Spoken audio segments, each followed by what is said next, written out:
and welcome and good evening, everyone, to a special meeting as Finance Committee of the Whole tonight. So I know that the community was expecting tonight that we were going to have a presentation, and then we would get the budget book, and then the budget would be dropped on RCSC's website. But tonight we have some changes, and we're going to be discussing those changes. And that also includes a new budget calendar for the 22-23 school year. With that, before I get going, I do have a reminder to the administration about required documents being submitted on board docs and available for public consumption 24 hours before we go into discussion. That is a new law that was signed into effect for all government bodies, and I want to make sure that we are sticking to that and in compliance with that. So in the future, I want to just remind the administration and our staff and our team to be mindful that we are required to submit documentations that are going to be discussed 24 hours. It's my understanding that the documents we're going to be discussing tonight are live on board docs tonight, but they were put up there today. And before I get going into very detailed conversations tonight, I do want to pass the mic and acknowledge Commissioner Adams, who has asked for a point of personal privilege. Yeah, this is, I don't do this often, but last night I had received the proposed budget brief and a lot of attachments. There was like over 200 pages of information in these documents that we were supposed to review for our meeting tonight. It is impossible for me to get through over 200 pages in less than 24 hours. I'm just not that good. There is no way I could do this justice, and I don't see how anyone can review all of this, anyone else can review all of this in one day. Although we have tonight to ask questions, I don't think it is enough time for us to review and understand everything that is here, or to be able to ask good questions. This certainly is not enough time for me. I think our review in this amount of time is weak at best. I believe the board needs to include a letter, maybe to Commissioner Rosa, to let her know that we only did a quick review. We need additional time to understand and comment on all of these documents during our budget process. Our reviewing of this before it goes to Albany is symbolically to receive a blessing from the board. But for me, it seems like it's more like a rubber stamp. If the board wants to go ahead and submit a letter as a group, I feel like I could just submit my letter on my own, and I just needed to say this tonight. Thanks for a moment. President Elliott, would you like to address the letter piece? Let me just say that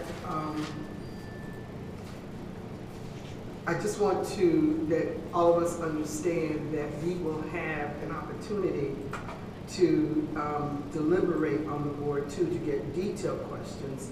And while we're sending this to the state, where we have not had an opportunity to review it, we do have an opportunity to review this budget during the deliberation period. If the board wants to send a letter, then 4 votes are needed in order to do that.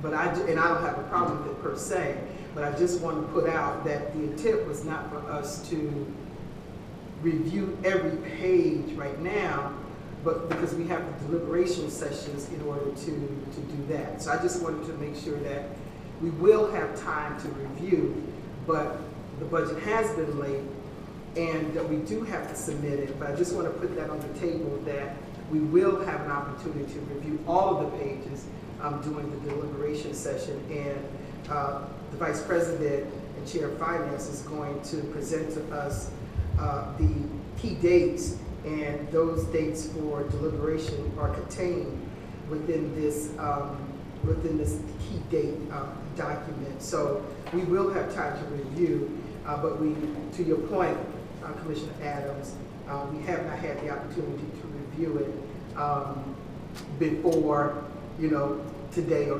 last night. So I just want to say we do have an opportunity to review.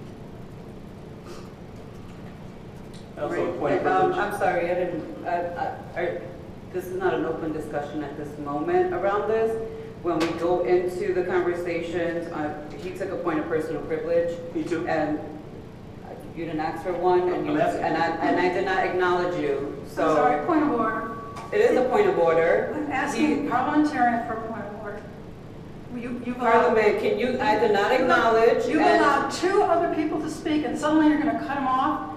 I think I you're did showing. not acknowledge him, and Robert's rule says that he has to be acknowledged. This is not an open discussion on this piece. Commissioner Adams is asking for a letter, and I asked our president if she would like to respond as the president to Commissioner Adams' concerns. I did not acknowledge him. He cannot just claim a point of order, and you are not the defender. You're not about to come in, Willa Powell, and take over because Van White's no longer here and I have will someone else interrupt to your defend. meeting anytime So you show a should not be disregard jumping for into other this people's conversation. right to speak. Parliament, can you give, I did not acknowledge, and there was no point of order to be acknowledged.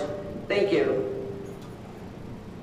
Technically, this is the chair's meeting. Thank The you. chair should acknowledge speakers. If they're not properly acknowledged, then they should not be speaking. However, I would also say that, again, Robert's rules leans to the side of open discussion, as do the open meetings law. So I think our commissioners have always been and will continue to be gracious in allowing their fellow commissioners to speak when they are asked to speak.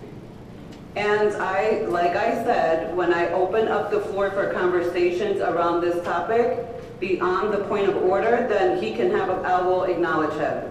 So I'm gonna move on at this point. When we go into the review of the state budget submission document, everyone will have an opportunity to give all their input and feedback on everything. Thank you. So with that, the East EPO Superintendent's 22-23 budget presentation at this current time has been postponed, pending the board's vote tonight to 3/22. The District Superintendent 22-23 budget presentation has also been postponed to 3/22, given again the budget calendar and budget process updates, which I will give at this time. And so with that, everyone should have received a hard copy in front of them tonight. It's also on board docs to go over the changes in the budget deliberations and review process. I do want to acknowledge that the budget review and the deliberations will be addressing the budget as a whole. We have not received a budget at this point. We have not received a budget book. We did receive a capital improvement project, a CIP book, but I don't even know if it's accurate, so I just want to put that on record as well. But during the budget deliberations, that is what we will be going over. I do want to acknowledge that to go over the rest of these additional documents that have been provided to us, I do not believe that we will have time during the deliberations to fully, thoroughly vet them and give feedback as Commissioner Adams has stated and requested. So I would be in support of writing a letter to explain to Commissioner Rosa that we have our budget deliberations process and go over the new dates with her, but also share that we were given these documents with less than 24 hours to go through them. The new dates are given to us by the administration has stated that they can present a draft budget book to the entire board by March 22nd. And so we're gonna roll with that date. And so instead of tonight, the superintendent has assured us that she will be giving her presentation along with the East EPO superintendent. And at that time, we will receive a draft budget book and a CIP book following the meeting. On Thursday, March 24th, the state monitor will give her presentation on the 22-23 budget during the March board business meeting. And this deadline is still in accordance with the state legislation, which says that it has to be done 45 days from budget adoption. Round one questions will be due to the administration by the board on 3/29 at 5 p.m. On Thursday, April 7th, that is the deadline to provide the proposed budget the state monitor's findings and any budget amendments to the public via the district's website. This deadline is also in accordance with the state legislation, 7 days from the public budget hearing. In April, our round 1 administration responses are going to be due on April 4th. Round 2 questions from the board to the administration will be due on April 8th. On Thursday, April 14th, the traditional public budget hearing will take place. On 4/15, round 2 administration responses are due to the board. On Tuesday, April 26th, we have a finance committee and the first budget deliberation session. On 4/27, round 3 of the board questions will be due by 5 p.m. to the administration. In May, we have 5/2, round 3 administration responses are due to the board. On Thursday, May 5th, second budget deliberation sessions. On Monday, May 5th, the board memo with the summary of the final board concerns will be sent to the administration. On Tuesday, May 10th, the special board meeting for budget adoption will take place. On Wednesday, May 11th, there's going to be a summary of the budget transmittal, and the final 22-23 budget is due to City Hall. And on Thursday, May 12th, the final 22-23 budget will be due to City Hall. This date is set by the city at least 33 days before the City Council's approval. And this year, we are going to have both the public budget hearing with City Council and the Joint Council Board public hearing on the same day. That is going to take place instead of June on Tuesday, May 31st. And that date was provided to us by the city. And Tuesday, June 14th, City Council approves the budget, does their budget vote at 7:30 p.m. On the bottom, you will notice that it says sections of the budget book for each of the rounds of questions that we're going to be covering. That has yet to be determined because we do not have a budget book. We do not know what those sections are going to be called, what they're going to look like, if there's going to be sections. And so that is information that we do not have at this time. So with that, can I get a motion for the new budget calendar? So moved. Can I get a second? Second. All those in favor? Aye. Kali, are you posting Yes. a digital vote for us? Yes, I am. Give me 2 seconds. The vote is now available for action.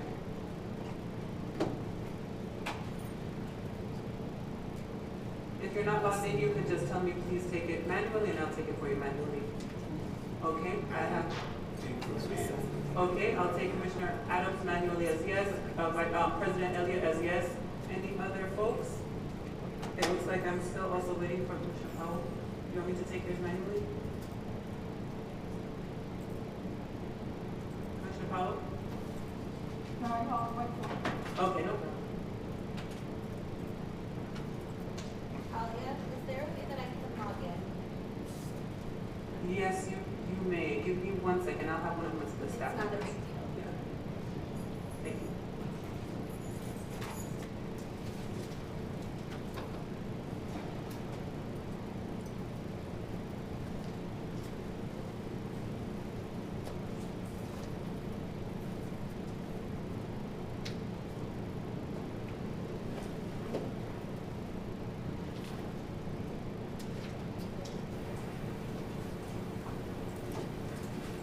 If you could hear our commissioner's point of personal privilege while you're waiting for me.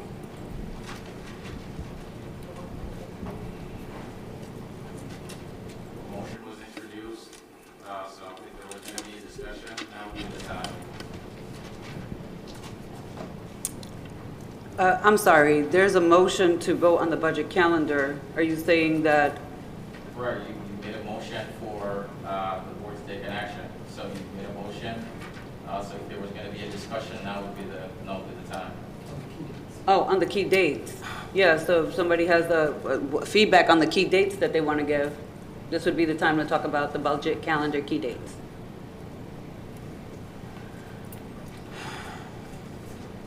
No questions? Okay, so we're still waiting. I'm just Thank waiting you. on one last vote.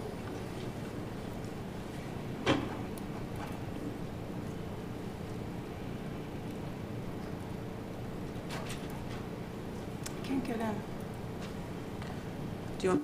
Do you want me to take the vote manually, and then we'll circle around on the? That's fine. Okay, thank you. The vote passes 7-0.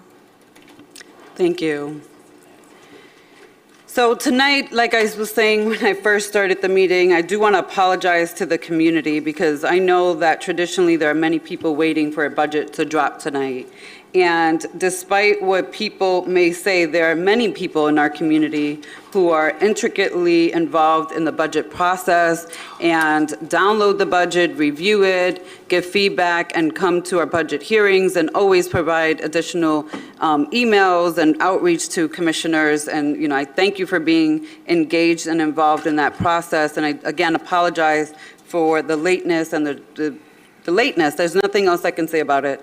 But for tonight's purpose, the state had required RCSD to provide a budget and a list of additional supporting documentation to support that budget and the narrative that RCSD was giving to the New York State Department of Education.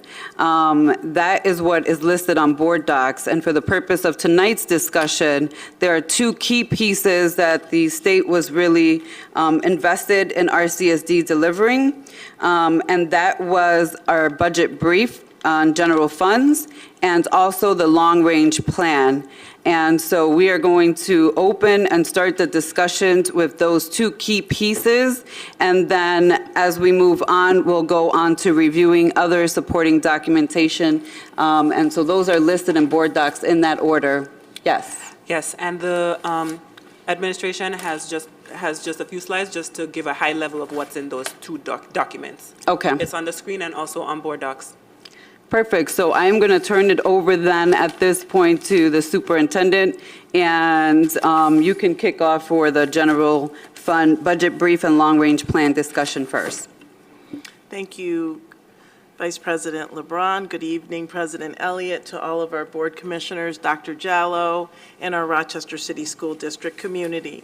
Tonight, between myself, Chief Financial Officer Carlene Pierce, and Executive Director of Budget, Terrence Hassler, we will provide an overview of the budget submission documents that are due to the New York State Department of Education.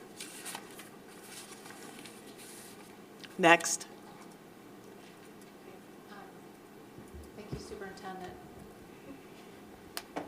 Doesn't sound like it's on. Is it on? Can't really hear. It's good. It might help if you held it. Okay, it doesn't seem to be on. It's still green. Testing? Is that better? Testing? Okay, okay, thank you. Okay. So yes, as Vice President Brown was saying, we do have the budget brief to present for you this evening, so we wanted to do a high-level overview with these slides. This is a new process for us. We did follow the same process last year. We had similar requirements last year, but additional documentation was requested this year, and we did try to build the budget brief and the long-range plan the best that we could with our understanding of the deliverables we were taking. So again, this is in accordance with legislation, and we are happy this evening to present the documents to you for your review, and we will be happy to walk you through that. In developing the budget brief, that's exactly what it is. It's going to take us through the budget from the very beginning of our development process right straight through to let you know how each and every assumption was arrived upon. And as Vice President LeBron had stated, there are numerous appendices to support areas within the budget brief, so that should you need additional information, you could tie that back into the given section, and it would allow you to go a little bit deeper into how the assumptions were arrived upon and how the information was therefore delivered to you in the brief.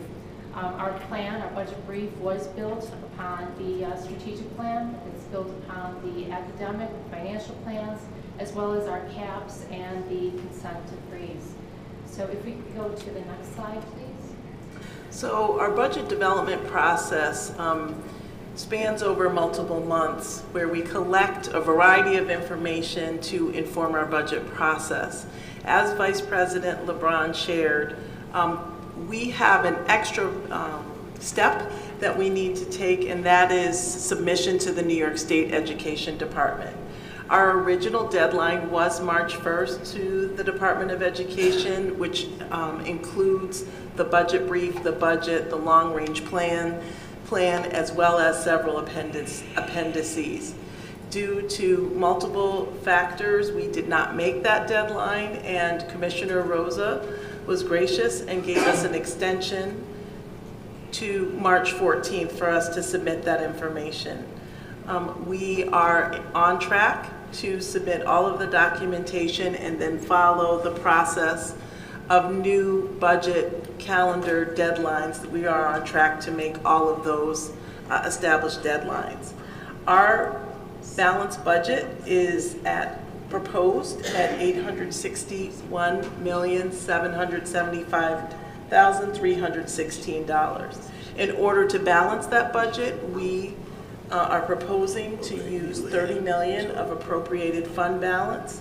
And as CFO Pierce shared, our budget is aligned with the strategic plan, the academic and fiscal plans, the corrective action plans for bilingual education and special education, as well as the action plans that are outlined in the consent decree.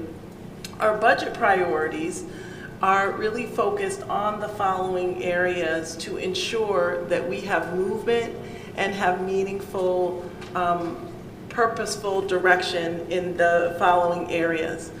Our budget priorities certainly focus on English language learners and students with disabilities.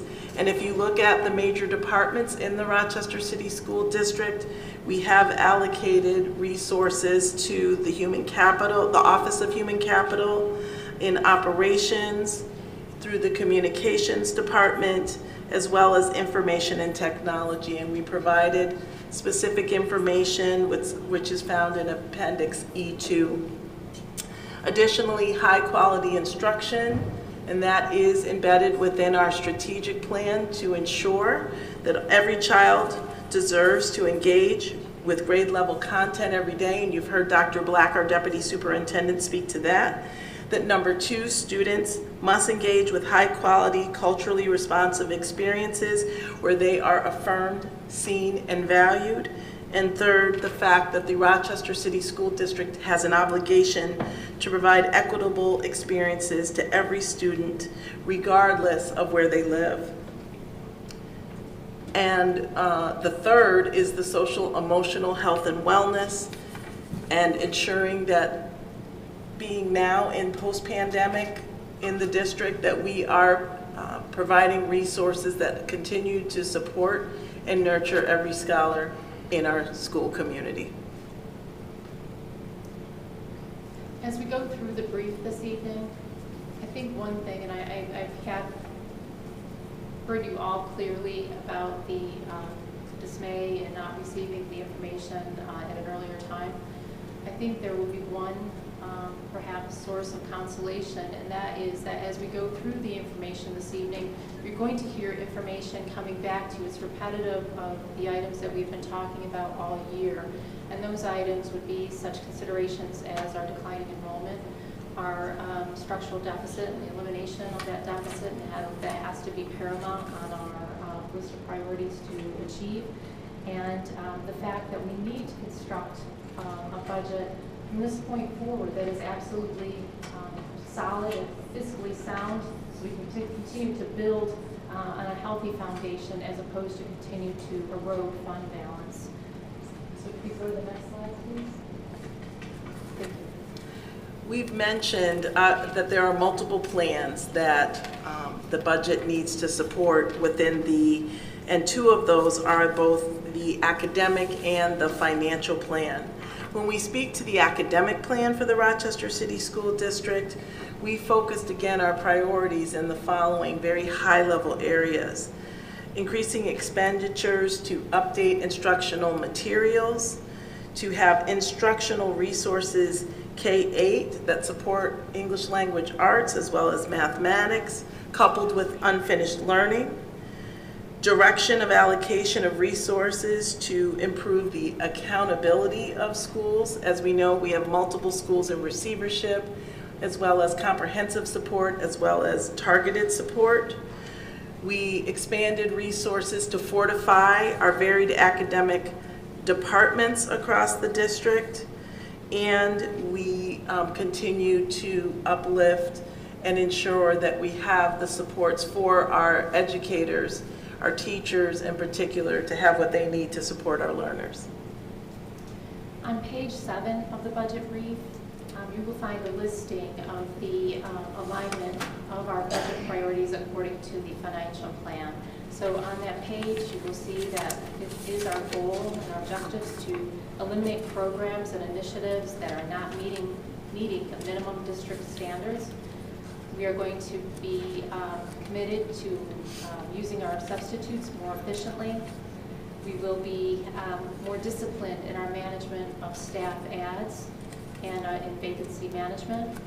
We will adhere to contractual staffing ratios. We will be continue to look for utility expenditure reductions as well as utility consumption reductions. We will continue to work with our budget managers in each and every building and department to train them so they're more efficient with regard to how to utilize the tools that they have available to them to manage their own budgets, and then also continue to work with them so that they are well prepared for each year hereafter with the budget process and the preparation of their own budgets.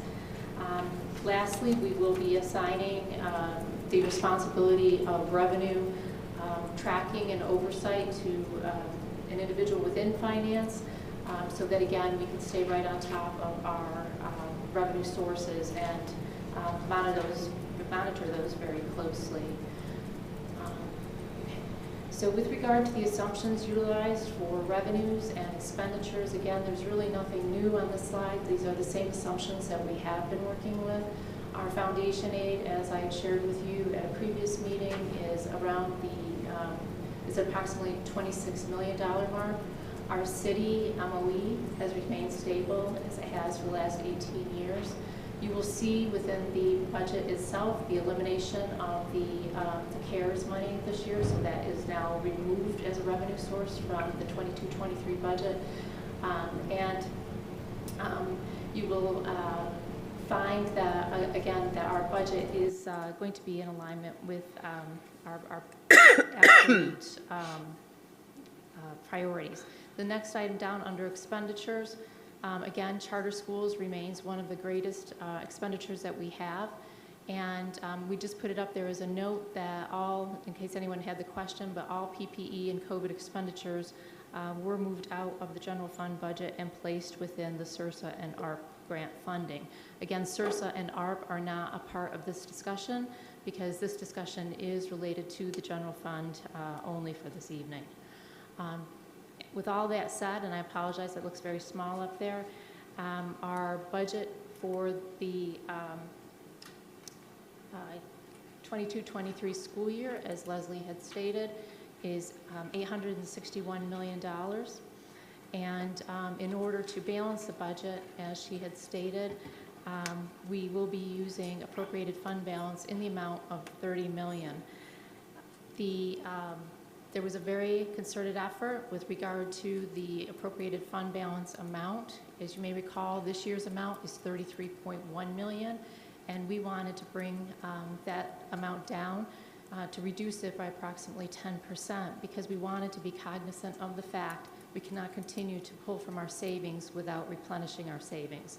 So in essence, for this year alone, for the 21-22 school year, we realize we have to pay back our fund balance, the $33.1 million that we borrowed, if you will, from our fund balance last year.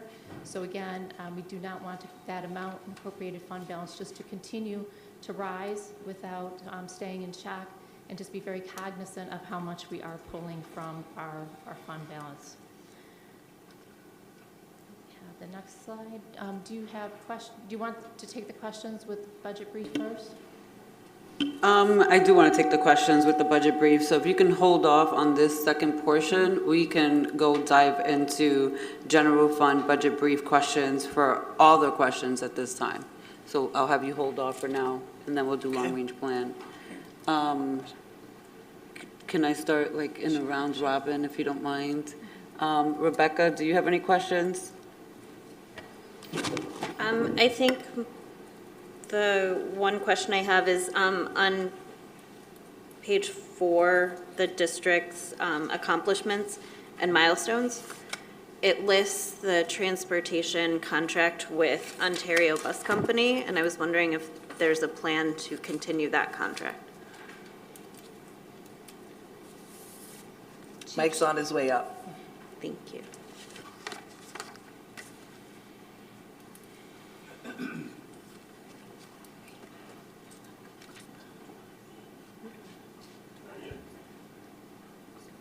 I have it, the brief up on my, if you want to switch over. Okay, very good. Good evening, President Elliott, Vice President LeBron, Superintendent. Yes, there is the plan is to continue with Ontario Transportation for a segment of our transportation responsibilities for next year. Would not want to discuss any more publicly because we are obviously in the process of negotiations with them, but they are in the plan to utilize their services. Okay. Any additional questions right now? I'm going to keep going around 3 times. So if something comes up, my plan is to go around 3 times, and so just so you know. Commissioner Patterson. I don't have any. Commissioner Powell. President Elliott. I don't have any questions at this time, but we'll see on the second and third round. Thank you. Okay. I'm going to skip myself and wait till the end. Commissioner Simmons. I do have a question, page 7 of the budget brief, point number 1, under the aligned financial plan, it's indicating refraining from allocating funds to programs and initiatives that do not meet minimum district standards, which I do understand. Wondering if where the criteria is or how that selection process works and when that's going to be communicated. So when would programs know, hey, this is what we need to be aligned with? This is how the process is going to work, and this is the criteria we're looking at. Do you have any information on that? Deputy Superintendent Morris is going to respond. Thank you. Good evening. So we have described a cost-benefit analysis framework that we want to use to analyze what programs are going to be moved forward in terms of their cost-benefit analysis. That is going to be conducted through the capacity building in the accountability department. They are building up a program evaluation team that will be able to start doing evaluations of programs and be able to provide that information for decision making. Okay, what is the timeline? You said they'll begin the evaluation. Is there like a projected timeline on when those evaluations may begin? So they are still compiling that team together, and once we have the team together, we've started training the existing team members so that they will have the capacity to do the types of analysis that would be required for a cost-benefit analysis work. Okay. Do you have an estimated time and when that team might be compiled? You know, I know you're in the process, so do you say, hey, by April we'll have the team, or? Yeah, we're finalizing the last add to that team. I believe they should be coming forth in front of the board shortly to be hired. And then we're training everybody through the Harvard Strategic Data Project to build their capacity for doing cost-benefit analyses.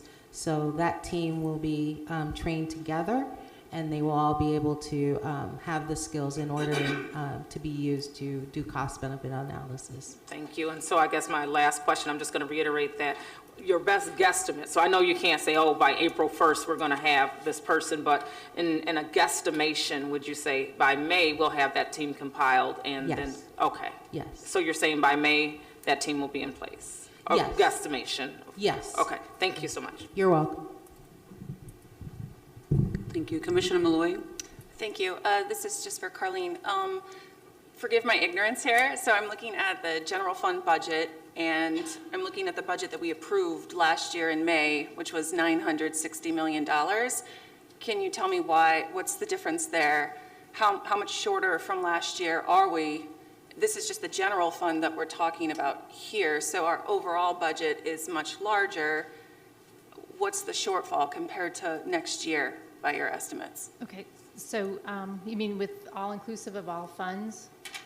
I don't have that number with me this evening. All we were focusing in was the general fund. Okay. The general fund has gone up, I believe it's 2.56%? Was that it? 20 million, right, I was just trying to, 2.56%, I believe, so about $20 million it's gone up in the general fund alone. And when you take a look at the breakdown of that, the area that moves the most, basically, is an area we don't have a great deal of control over, and that's salary and benefits.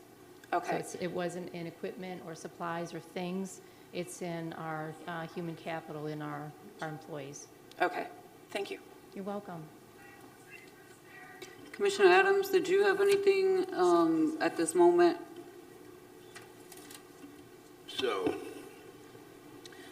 on page 7, number 4, it says the district will adhere to contractual staffing ratios. So, I'm really curious about how we're going to make that happen. I've been around, for example, I was at the food service thing the other day, and they're so short-staffed, it's ridiculous. What do page we are you have? on? Huh? What page are you on? I'm sorry, just for the public. 7. Page 7. Number 4 at the bottom there, and so we have a plan to bring up to par the staffing over there. It's utterly ridiculous. They're way down. They're almost like the bus drivers, the shortage. So it says we're going to adhere to that. We have a plan for that. Turn it over to our Chief of HC. Good evening, Commissioner. That reference there is largely connected to the staffing ratios that are defined in the collective bargaining agreements, which typically speak to classroom teachers, clerical in some cases. As for food service, I think that's specific to the needs that are requested relative to the operations team or department and food service specifically. However, we have experienced some shortages of staffing in some positions where we have vacancies that we've been working to fill. So some of what you may have seen or heard could be as a result of vacancies. As for whether the staffing levels in areas such as food service are where they need to be, we don't have any contractually defined ratios for that. So it wouldn't really apply to that this recommendation wouldn't apply to that staffing. Oh, okay. Because the workers there don't have contracts, that's what you're saying? No, they do have contracts. We just don't define in the contract any kind of ratio. So for example, a teacher, there may be a ratio that says for one teacher to every 29 students. And so we can build out and staff budgets based on those ratios. Or it may say in a different contract, there should be at least one clerical for every 500 students. There's no language in contracts that speak to food service, and so it would specifically be at the recommendation of how we operate, right, in the operations department and food service specifically. Okay. I'm done. Thank you, Commissioner Adams. So before I start asking questions, I do want to say that Can I ask a question? Oh, I'm sorry, Shelley, yes. On page 4, I'm wondering if administration could give a little more specificity about enrollment and frozen positions and full-time positions and vacant positions and long-term subs. Can you just give a little more detail as to what you're saying there with those different categories of people, so that we can understand how many people are actually in this budget? And then also, you know, at the end of the day, this is a financial document. So we shouldn't say things like approximately. We should know exactly how many scholars as of a particular day the district is servicing. So if you could give some more information about exactly how many students is this budget based on and how many staff members, and just more clarity about that one. And then further down, you have something where you say you have a net gain of 30 extra positions. I'm wondering if you can give some clarity around that as well. I'm going to have Chief Miller address that. Good evening. So specifically, I guess I presented on this a couple weeks ago. What could I share about the specific vacancies?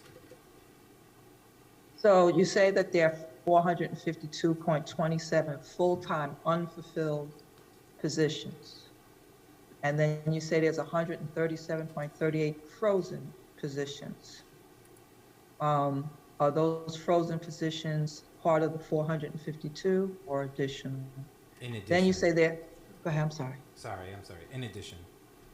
So it's really 452 plus 137. And then you say there's 116 positions with long-term subs. Is that another addition or is that part of the 452? That's an addition as well. So we should add those three numbers to find out the number of positions that are either unfilled, vacant, or with a sub that are in this budget. That's correct. Okay. And then how many students are we servicing with this? 23,400. Can we say that in this document, please? Yes, we can change that. And also you make, well, I'll wait, I'll save it. Thank you. Thank you, Dr. Jallo. And I did the math. It's roughly around 705, 706 positions that you're saying that are unfilled in this budget currently. But I guess that was my question too. If they're unfilled, are we still budgeting for those positions? Yes. So they're unfilled and budgeted positions, and the totality is around 706 positions. I know you have some wonky part-time pieces. And I want to address that too, because that comes up later on in other budget considerations. So before I go there, are you saying that there are roughly approximately 706 unfilled positions vacant, whether they're frozen or not, but that are vacant, but that are budgeted and have a monetary dollar amount attached to them in this budget? From the standpoint of the budget department and finance, we have to work with the numbers that were provided. So that means that if we say we need X number of positions, we do not go back through and confirm which ones are filled and those that are vacant. We use an average salary for every single open position for that type of position to ensure that should they become filled, both from a salary standpoint and from a benefits standpoint, the money is in the budget to cover those positions. So from the financial standpoint, the positions have funding because Yes. they have to, but from the HR side, these are 700 roughly. Again, I'm estimating here and rounding up because of the 0.38 and the 0.27 is a little wonky. So before I even go into the detailed questions, because I had this highlighted and then I had page 5 highlighted because there are some interesting intersections there. I do have to state this on the record that for the amount of stress and time and additional meetings that were made, I am disappointed in the output. I do not think that this is a comprehensive document on all levels. The entire packet for me is not up to par, and I'm just disappointed, and I have to say it on record, and I said it, I'll say this publicly, I just want it on record, but again, for the amount and the amount of people that were involved to create this reads very juvenile for me, and it just reads, some of this stuff is regurgitated, and I know you said it's going to look familiar because yes, we've had these conversations over and over and over again. If you go through it, some of this is stuff that was already presented to both the public and the board in the past. So a lot of this is not new to the board. It's just the way that it's collected and gathered. It reads a little odd. And I want to, thank Commissioner Malloy for pointing out that number seems off because That's not a full comprehensive budget. We don't have a draft budget.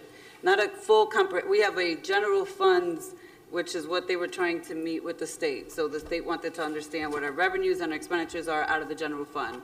But for us, as a board and a community, we're used to an entire profile of the budget that includes grants, that includes, you know, special aids and so forth. None of that is fully covered tonight, unfortunately. So I just had to state that. So now that we know there are about 705, 706 roughly vacant positions that are funded, I want to go to then page 5, because some of the conversations that were being had around this was we are pulling from our, we are going to pull from our fund balance around 30 million. I appreciate that there was a push to do a reduction in how much we're pulling from there. But then we have all these positions that are unfilled. We don't have any ideas of where these positions are fully at in a real detailed account of are they even necessary positions. They could be, I don't know. So on there, I just have to point out that it says while the 21-22 budget reflected a net reduction of 0.38 FTE, the financial year 22-23 budget is currently reflecting the addition of approximately 30.73 new FTEs. So now they're saying there's an additional 30.73 full-time employees, which is what FTE stands for, full-time employees. Can you, I'm so sorry, just for the public following along, can you just tell me the page you're on? Oh, just page 5, right, the next page over, page 5. On the first bullet under other budget considerations. So if you were, when I was reading page 4, and it said the existing budget has approximately 452.27 full-time unfilled positions currently funded with an additional 137.38 FTE frozen positions and 116 FTE positions filled with long-term emergency substitutes. But all of those positions are all vacant at this point. So they're there, but they're vacant. But a net reduction, I just thought it was really odd that there's 137.38 FTE positions that are frozen, and that another net reduction of 0.38 comes up as a reduction in the budget. And that's just a weird thing for me, because it's such a, when I see that deliberate type number, that is, it's almost like, are you saying that your reduction came from a frozen position? Because that's the only way I can see a reflection of 0.38. It's the only time it's mentioned in all of the numbers that you all present. So I don't know if somebody wants to address that piece. I was just trying to get some clarity around that. The 0.38, where did the 0.38 position net reduction come from? That was from the year, that was for this current year. But did it come from a frozen position? Or was it an actual reduction? It was an actual reduction, I believe. We can go back and get that for you. I would like Vice to President. understand if that was an actual reduction or a frozen reduction. Because if it was frozen and the money wasn't being used and it was just there, I just don't understand what the real savings would be. Yeah, I'm gonna stop right there. I just want to point out before I go second round robin, and I'll start with Rebecca again, that on page 7, the budget aligned with the financial plan, that these sets of comments made here really just sort of read like the financial plan from Dr. Jallo, and you just said how you're going to meet them, but there's no specificity to the details of how you're going to get there.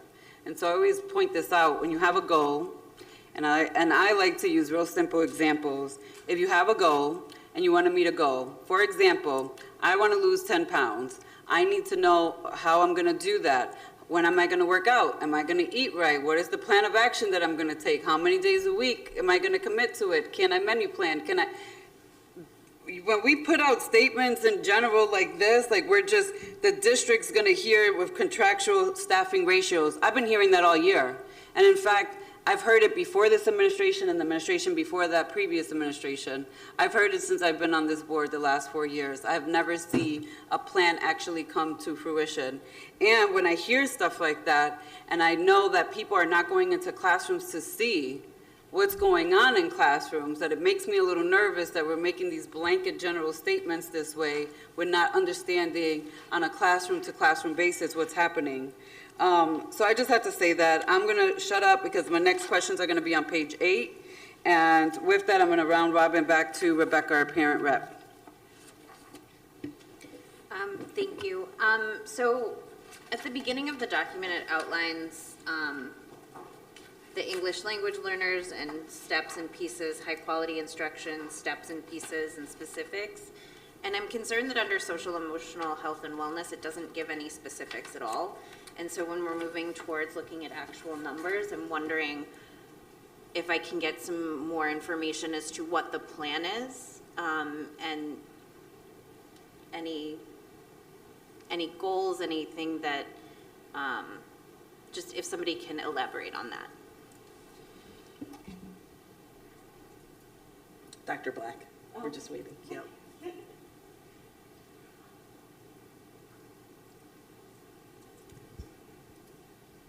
Good evening. And so we will have an increase in our social workers.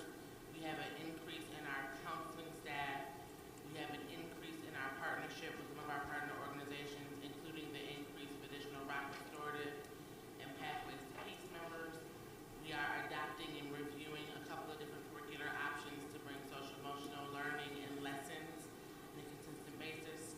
We are also modifying our master's schedule to allow for embedded social emotional learning lessons throughout the day, all in that effort around increasing or addressing in a more robust way social emotional learning. So in the increased staffing of those positions, is that included in the frozen positions or in the new created positions or these empty positions that you're looking to fill?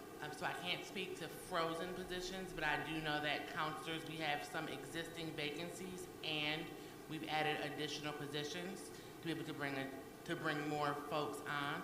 Our social workers say we have some existing vacancies. We intend to fill those and add positions to add more capacity, especially in our elementary schools. Okay, thank you. Yes, ma'am. Thank you. Commissioner Patterson. As I was attempting to say earlier, my concerns were the lack of sufficient time to review so many documents to review for this evening also. Some of these things Commissioner Adams already mentioned, but I'm going to mention them again. This is my first budget cycle, so I'm learning here as a new commissioner. So for me, there was insufficient time, again, to fully review the documents. There were over 200 pages sent electronically. Transparency is in question when information is produced in the 11th hour for me personally. Myself, I need at least 48 hours to review such important information, for example, on this budget.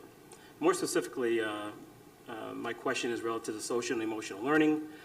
The ARP funding, the American Rescue Plan funding is at 10% or $20.1 million.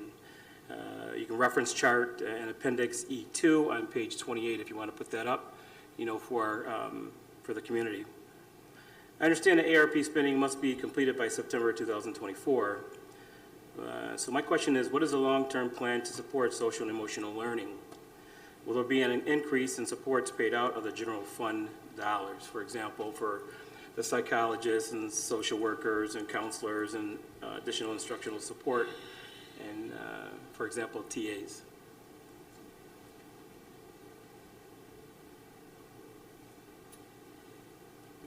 Commissioner Powell? Dr. Black is just going to respond. Vice President LeBron. Do you want to respond, Dr. Black? Yes.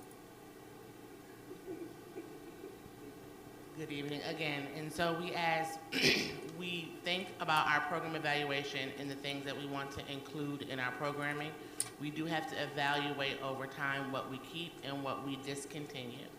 As a result of our stimulus funds, which have a finite amount of time to add to, we will bring on additional social emotional supports. We also have to make sure that we are building capacity of our existing staff to respond to social emotional needs. So it's not just the addition of people, it's the addition of capacity and professional development And that is ongoing work that we would do despite any additional funding as we build the capacity of the adults who we keep on staff to respond to the social emotional needs of our students. In terms of psychologists and sociologists and social workers, as our funds and as our students have needs, we respond to those. Psychologists are driven by our special education identification. We do not employ sociologists, and social workers come as a result of our special education needs and of our additional needs that show up in buildings.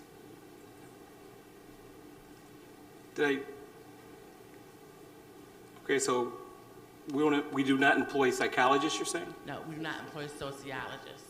I So said psychologists, so both in the verbal comment and in written comment, we've been asked about psychologists, sociologists, social workers, and counselors. Psychologists are driven by our special education needs. Our social workers are driven by both special education and general education needs. We do not employ sociologists, and counselors right now are primarily at our secondary schools, which are our 7, 8s, 9s, and secondaries, and we're adding capacity for counselors at the elementary level. Okay, so I misspoke. It should have been psychologists, social workers, and counselors. Fair. So I misspoke there. So also, I think, and I might have missed it, maybe didn't respond to or the question that I had relative to if the ARP funding, when that runs out in 2024, will then therefore that be paid for out of the general fund once that funding runs out?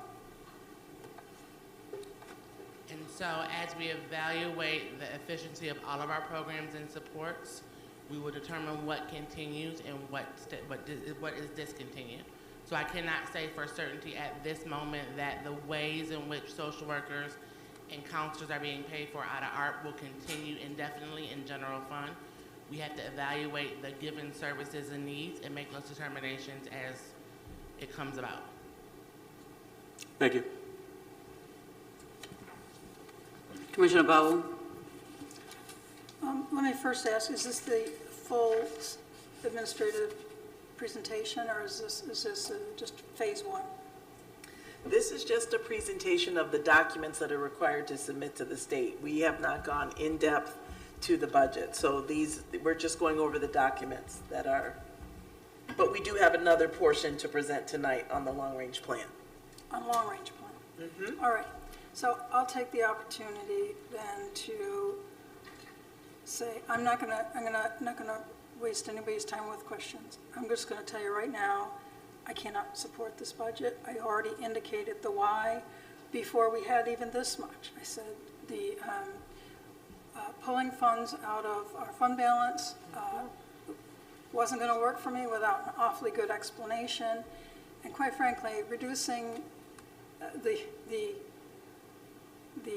appropriation down from 33 million taken this year to 30 million for next year is a meaningless comparison. The meaningful comparison is, at this rate, we won't have anything left in our fund balance to take anything out next year. This in a year when we're getting a phase in on full funding and a lot of new money for new programming, you know, the ARPA and CIRSA. There's no excuse. There's just no explanation. With declining enrollment, we should be able to right-size our classrooms, and even without closing schools, we should be able to, just by correcting the staffing ratios, be able to bring this budget into alignment, and I will not be able to support this budget. President Elliott? No questions. Commissioner Simmons? I'm looking at the document on page 6, the proposed budget brief, point number 4, just a couple of questions and more, I guess, a why type of thing. So similar to what Commissioner Powell expressed, Vice President LeBron, Commissioner Adams, I don't have enough time to look at it, and then to look at it in partiality is not helpful to me. as a new commissioner. But I see some learnings here that have been captured under point number 4, and I'm interested to hear a little bit around the specifics in these learnings that are expressed. So one point says that a cost analysis has not been consistently performed on possible outsourcing of services. So it's saying, let me go back here. So number 4 says the following areas must be addressed to realize improvements in the 2022-23 budget. One of those improvements would include the cost analysis. It's being recognized it was not consistently performed on possible outsourcing services. So I'm wondering why and what is being done to address that. And then the second point that I'm looking at, or bullet, is district leadership must build capacity around project management, program efficiencies, and program evaluation and strategic planning in order to ensure the timely execution of our adopted process and timeline. What modifications are being made to ensure this happens? So it's recognized what's being done about these 2 bullets that I'm expressing. Dr. Morris?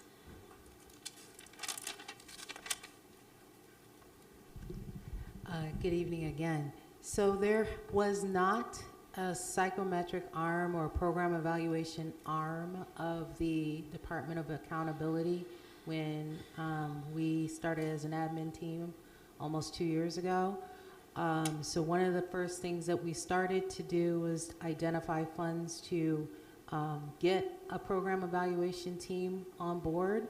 And then with CURSA and ARP, it became even more urgent that we get that team on board. So initially we had identified that we wanted to bring on 2 people as the scope of the grants and other programs that need to be evaluated in a cost-benefit analysis and other program evaluation forms became larger. We said we needed to expand our evaluation capacity. So not at that point we had none, and we expanded to getting 4 evaluators on as a team and expanding our external evaluation capacity as well. So this is a brand new initiative. It had not been present prior to our administration. And so that's why I said we're starting to put the foundations for that. We anticipate having everybody on board, getting everybody trained. We are supplementing our evaluation capacity with external evaluation tools as well. We are looking to engage external vendors as well to supplement our program evaluation capacity, because 4 people, it's still a lot of programs to analyze for cost-benefit analysis between those 4, but we're making sure they're being trained, and we're also collaborating with external evaluators as well to make sure that evaluation is being done on programs both in the general fund and in grant-funded programs and initiatives. So that's why it looks like it's a brand new initiative. It is. It did not exist before we started to build this team and start to put them together and get the training established so that they can handle cost-benefit analyses. Additionally, the state monitor has observed in her plan that project management is a huge area that we need to build within our teams. And so she's put it in the plan, and we are rising to that occasion. We are going to train our admin staff so that we are prepared with project management skills. But these are some of those things that did not exist. And so either being charged through the academic or the fiscal financial plan, or through this building of capacity that I described, we're trying to rise and meet the challenge that are necessary to not only sustain the objectives in the budget, but to also make sure that the other charges that we have through the plans and the strategic plan, et cetera, can be realized, and we can actually have cost benefit analysis. We got a huge allocation through so many grants, and we also have several programs that are going on right now in the general fund. We need to be able to give you all information that lets you know how effective this actually was. Did this meet the objectives and the targets that we asked for when we purchased the service or contracted with the vendor?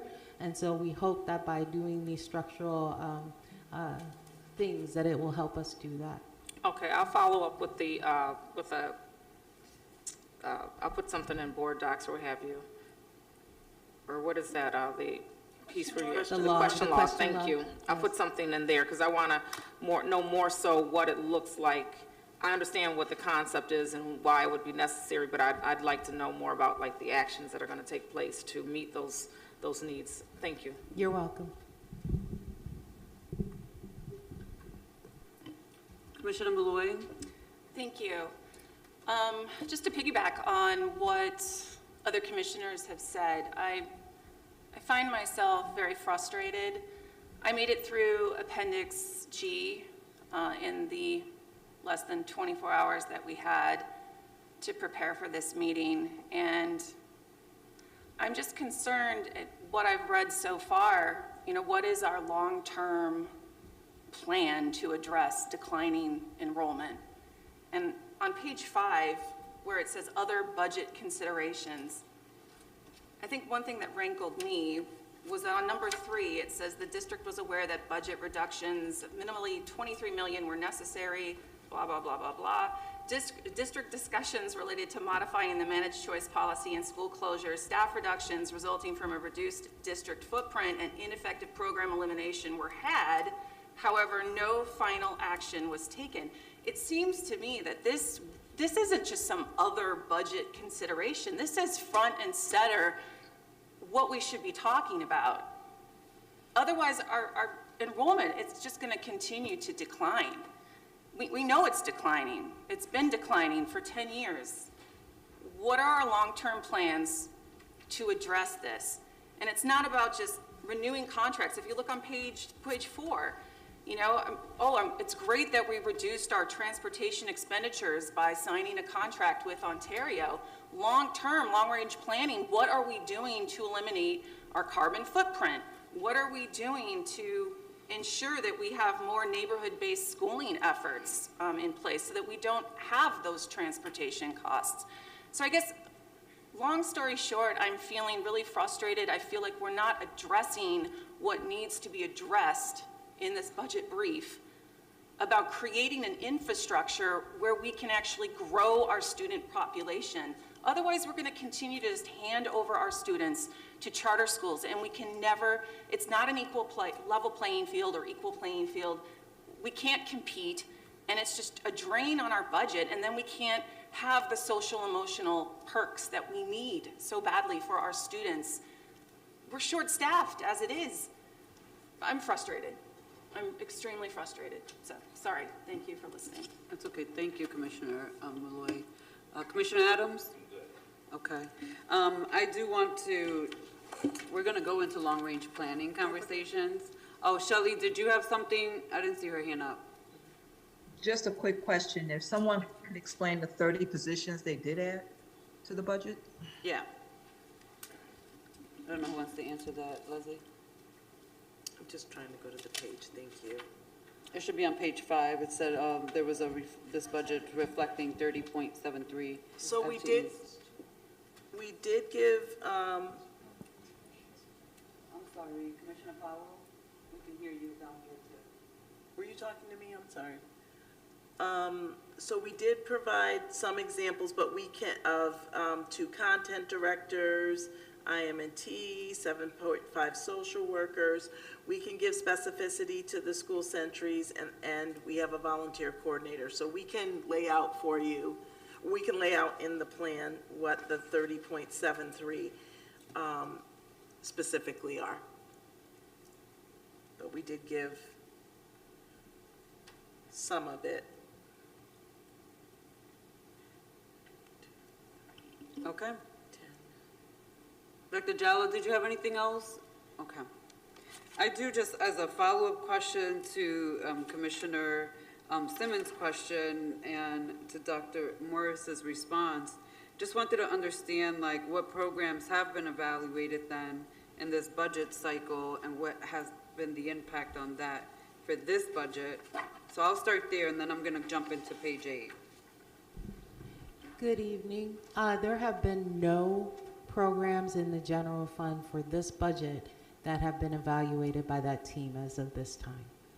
so not just by the team, but it wasn't the academic and financial plan that needed to be done by the administration. Correct, and we had an extension for that, that we submitted to the state because we are still trying to build that team, and then we need to train them. We have started training some of them at the Harvard Strategic Data Project team, but as I said, we're bringing on the very last person, and then we're going to be able to start. We've just been able to, I believe, sign the contract to get the external evaluation support as well. So it's taken a lot longer than we had hoped, but we are trying to build this so that we will have the capacity to do the level of work to evaluate so many programs, both general fund and special aid fund derived. So we have not done any program evaluation for that reason as of this time. I honestly, I would be curious as to what's being done by certain people and positions in this district, because there's a lot of things not done at this time, but yet here we are. So on page 8, I want to go right into the revenue piece of this, because I brought this up before, and I'm grateful that whoever put this section in here put this in here, because we want to talk about transparency. We have to be transparency about things we're doing and mistakes we're making. And it's very generically written, but my question is, by whom? Who made this mistake? And I'm going to read it out loud for the record. It says, foundation aid was increased by approximately $26 million. On the executive run, foundation aid was reflected to increase in 22-23 by $29 million. However, upon further review, the district became aware that the enrollment count provided to SED was overstated in excess of 1,200 students, thereby causing the amount to be reduced by $3 million back to the $26 million. So again, who made this error? And I've asked this multiple times, and I do think it's important that we understand what the process is for enrollment and getting that number to SED. That's a huge mistake. And had it not been caught the way it was caught by your team beforehand, we would have had a budget that had a reflection of $3 million in addition to what we actually had. So whose error is that? I need to understand. Vice President LeBron, I'd like to answer that. So the superintendent charged me to take a look into what might have happened to require a data misentry for this purpose. And so we went and we received the documents that had been submitted. We also crosswalked that to what finance provided us as who provides the data for each one of the fields that are submitted. And specifically when it came to enrollment, the field that would have the enrollment and the difference that is reflected in your document, the data that was provided by the Office of Accountability is not the same figure that was reported. So my best conclusion from this, from the discussion that I had with both the finance and the accountability team, where the data that is entered and was reported is not the same as what was given to the finance department by the accountability department, is that it looked like it was a typographical error. It wouldn't have been a typographical error on the part of the accountability department because accountability does not have access to the portal field where this would have been entered. And so because it appeared to be a typographical error by somebody in the finance area that would have entered these data in the SAMS report, I have asked that finance develops an SOP for next year, and this SOP would have a very clear area. Can you define SOP before you go into standard operating procedure? Okay. So that we know that after you receive all of these elements that are to be entered into the field, then there is a clear validation process along the way before it is hit submit to the state education department. In other words, there has to be clearly designated someone who's going to be able to check the work and make sure that there is no typographical entry errors. So I've asked finance to take a look at that. The CFO has indicated that her team will get to work on developing something of that nature. We've met several times with several people to try and isolate what happened.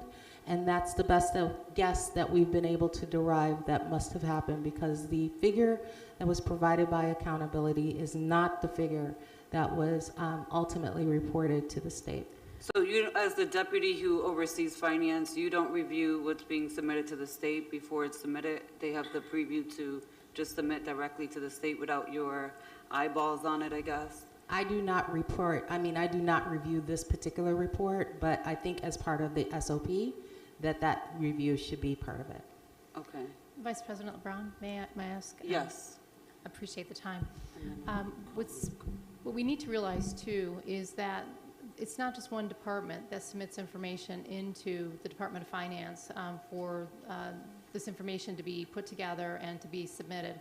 I have shared the report with administration to show the different points, and as I recall, I believe that there were 14 different points of where data had to be submitted into finance for them to then take that information and place it into the necessary reports. So even though one area may have been checked, there's other areas that we do need to check.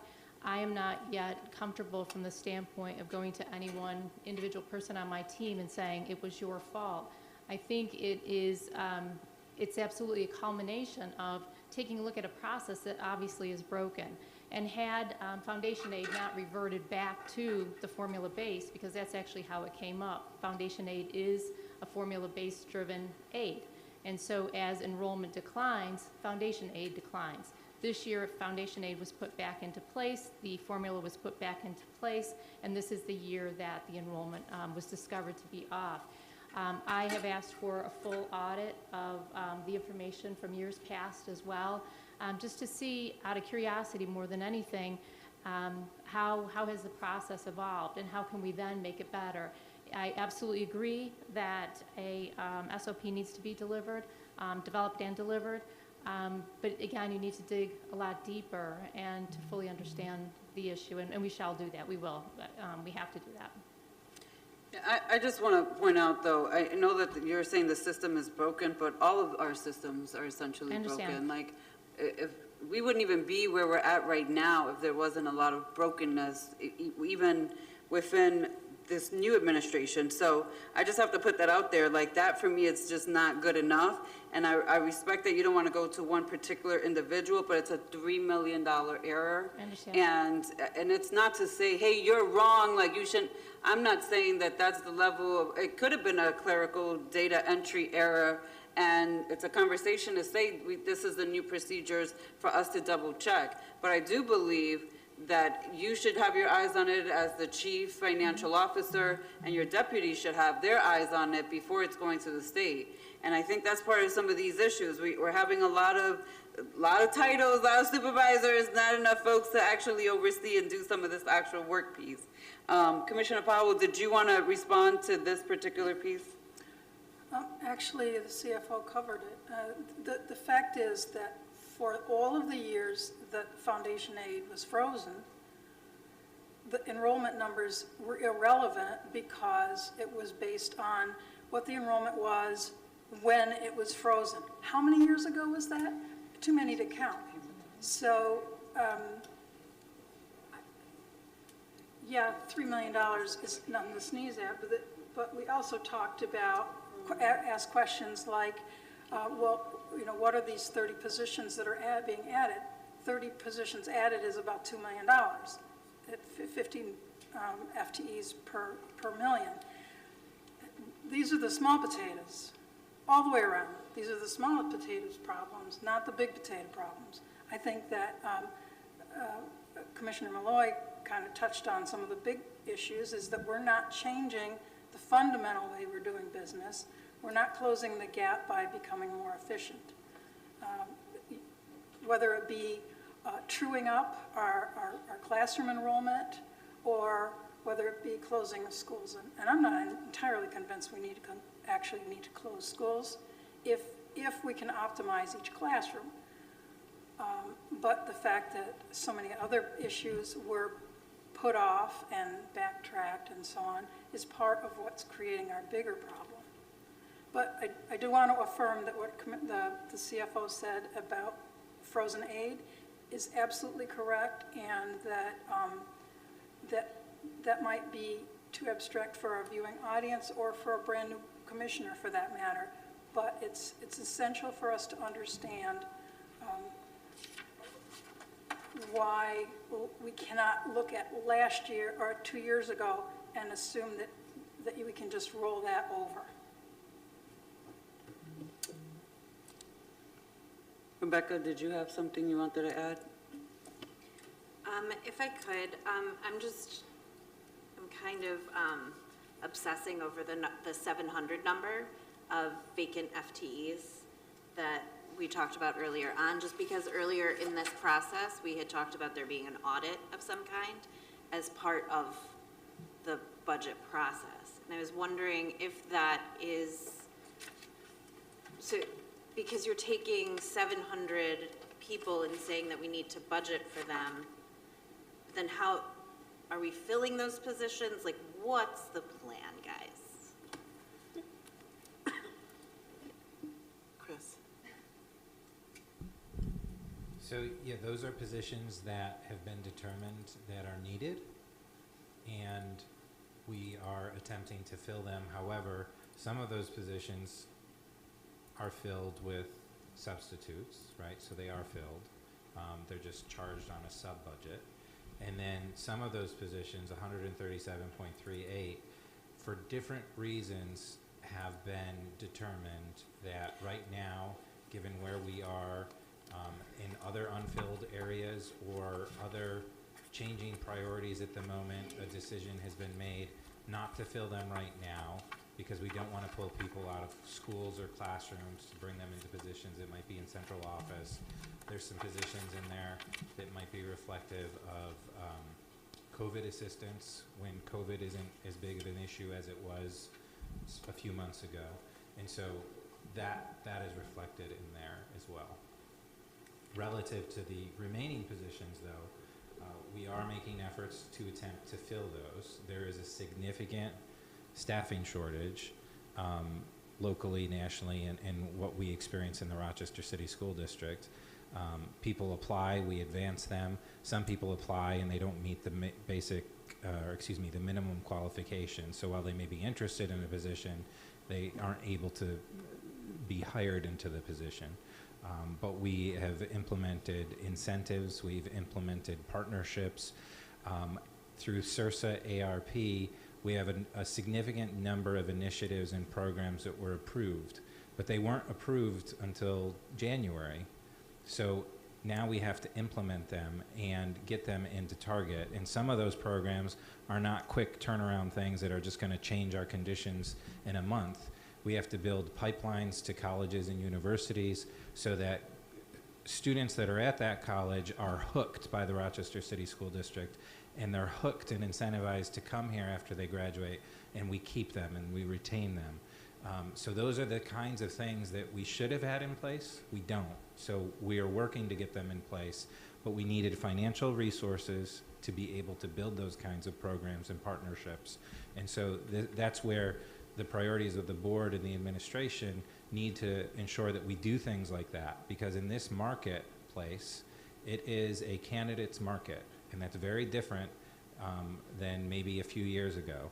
We have to do what we can to attract and retain our staff, and we have work to do on how we retain our staff, and that's everyone's job in the district. How we all interact has an impact on how we attract people to the district and how we keep people in the district. So we need to, and we are focused on how we think about strategies for ensuring that we can attract and retain. Okay, and so I'm to understand that you did do the audit. This is the result. The audit of the empty positions. And I do appreciate the additional information with that. I just want to make sure that I'm understanding that there has been an audit to understand that all of these positions are necessary, even if they're empty right now. From the leadership who has the positions, yes, they've been determined that they are needed. Okay, thank you. Can I ask one more question? Okay. So on page 7, number 5, I feel like I need to ask about this because it's talking about increased parent engagement efforts to restructure the department, provide support to parents through Parent University, and support district services to schools with the increase in parent liaisons, community site coordinators, and homeschool assistants. Is that part of the 30 people being added? Is that how, is specifically to the homeschool assistants and parent liaisons? I think that's my. Thank you for that. Thank you for that question. So right now, the increase in community site coordinators, homeschool assistants, and parent liaisons is consistent with our efforts as indicated by ARP and SRSA. This is another place where we have to try it out, figure out what works, what we want to replicate, what we want to keep, what we want to discard. We know that through our efforts in parent engagement with having a shift in leadership, we have to do some restructuring, some retooling, and some resetting of expectations. However, there are at least 2 positions that are being added to the general fund, and we also have vacancies in that role. So in similar positions, we're carrying vacancies, and if we were to staff to the vacancies, we would still need additional, and then in some places we added additional to make sure that when we're at full capacity, we can offer the full complement of services we're expecting, and then figure out what are the right services. Okay. And what I would ask in partnership with this is a better defined role of a parent liaison or a homeschool assistant within the school community, because if a school needs clerical support, it shouldn't be the parent liaison. And the parent liaison should be focused on their very specific goals, just in general, because if you want to be growing that parent engagement, they're extremely important. So. Received, noted, and that's why we're restructuring. I'm very subtle. Yes, ma'am. And what is a PMAF process? Number 3 below. And that's my last question, I promise. Number 3, under budget aligned with financial plan, what is a PMAF process? The PMAF process is what we initiate so that we can get staff on board. So it goes through a series of, of individuals who sign off, and then we can make it so the position can move forward.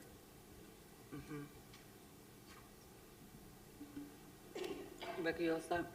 Commissioner Patterson, any final rounds or questions on this piece? No, thank you.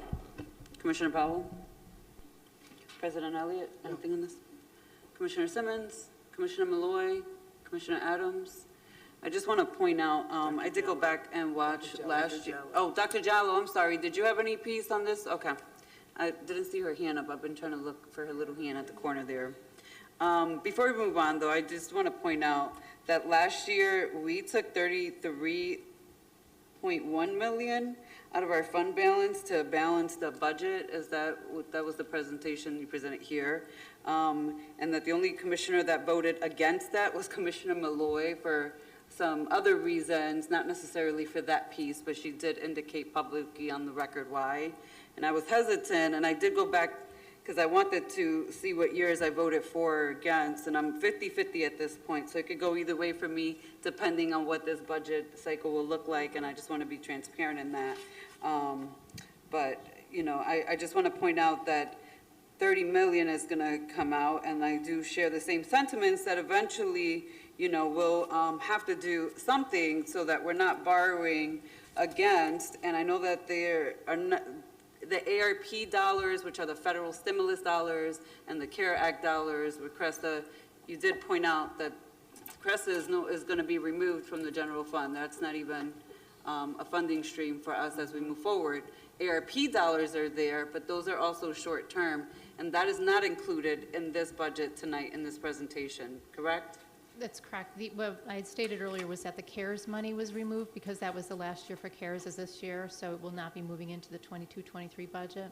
And then moving forward, the SRSA and ARP money is actually in the special aid fund, so it's not within the general fund. So we'll be able to have discussions on those Yes. with the full budget, that when we get the full budget book, if you will. That's correct. Okay. So with that, I think it goes right into the conversations around long range and some of the things that have been expressed around the long range plans, and how do we, get our expenditures under control as we move forward. And with that, I'm going to turn it back over to you for the second piece, which is the long-range financial plan. Thank you very much. We have presented a long-range financial plan to you on 2 different occasions at this point in time. The very first one was prior to the first financial plan being submitted by the state monitor, and then the second time was just recently in October. So again, much of the language is going to seem familiar. It's going to feel familiar. A long-range plan will be part of our fiduciary responsibility, if you will, from this point forward, because it does allow us just to do that, and that is to plan for the future. So when we're taking a look at it, as you go through that document, it's set up very similar to the budget brief in that you're going to have your key assumptions, just like you did in your budget brief. You're going to have the alignment with the strategic, academic, and financial plans, and then you're going to have your absolute picture, if you will, the view of what our revenues are going to look like, our expenditures are going to look like, and again, the need to tap into tap into fund balance as we move forward and what that will look like. So as we go to slide 10, the next one, the key assumptions are listed here for you. These are the same key assumptions that were used in October, and what you'll find that as you go through the plan, we spelled out greater detail of those assumptions for you on page 4 of the plan. So as we move forward, what we can say is that the plan itself is similar to a balance sheet. So when someone takes a picture of a balance sheet, it says a balance sheet as of a given day. It's a snapshot in time. And the same thing can be said for the long-range plan. It's what we know as we know it to be today. And that means that tomorrow it can change. One of the factors, for instance, that could be used as an example is that we could budget out and project out our utility costs, our fuel costs, but then given recently what's happened, you can see how quickly something like that can change, and then all of a sudden your plan changes. So we realize that it's a very dynamic plan. It's going to be complex. It's forever changing. And with that, then we need to keep moving it along and keeping it as accurate as it can be, because of the fact that the variables do change and can change rapidly.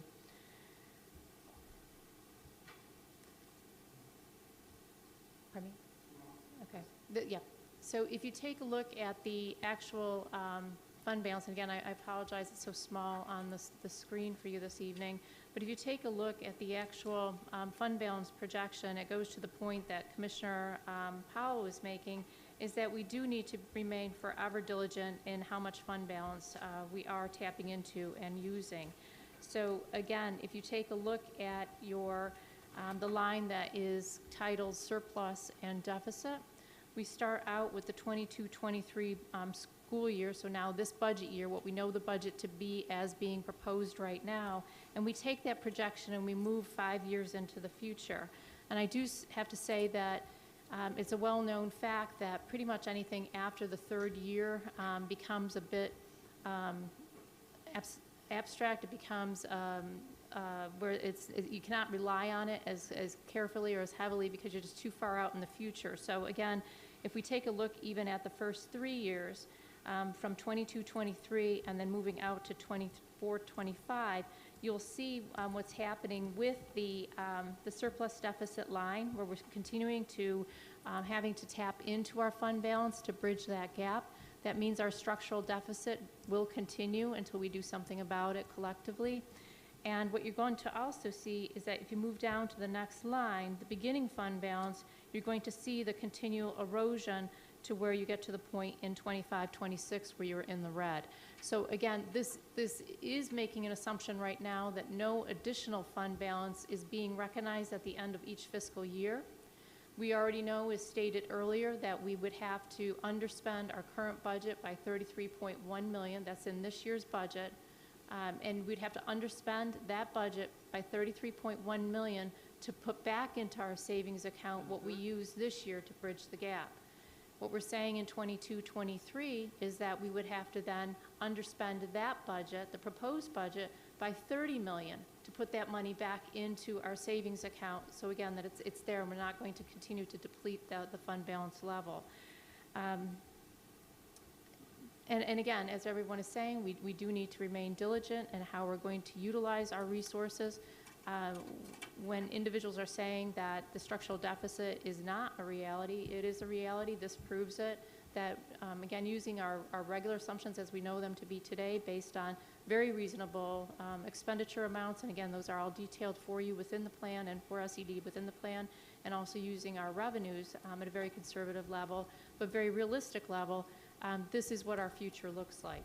So as to what all of you are saying, we do need to remain cognizant, because as our enrollment is declining, that foundation aid now, because the formula is turned back on, that foundation aid formula, our foundation aid will be declining as well. And the last couple of slides, again, are just more detail for the revenue forecast as well as the expenditure forecast, but that ties back into the first fund balance projection slide for you where it was summed up. And I am very happy to take any questions that you may have on the long-range plan this evening. I'm going to start to my left this time. So, Commissioner, well, actually, I'll start with Dr. Jallow. Do you have any questions? You're the first to the left on the screen. Wow, okay, so given the long-range plan and when the district goes into the red, what can we look at in the 22-23 budget that helps turn that trajectory around? What are we doing? Because you're presenting how you're going to go into the red. So where can one find information about what you're going to do to prevent that from happening?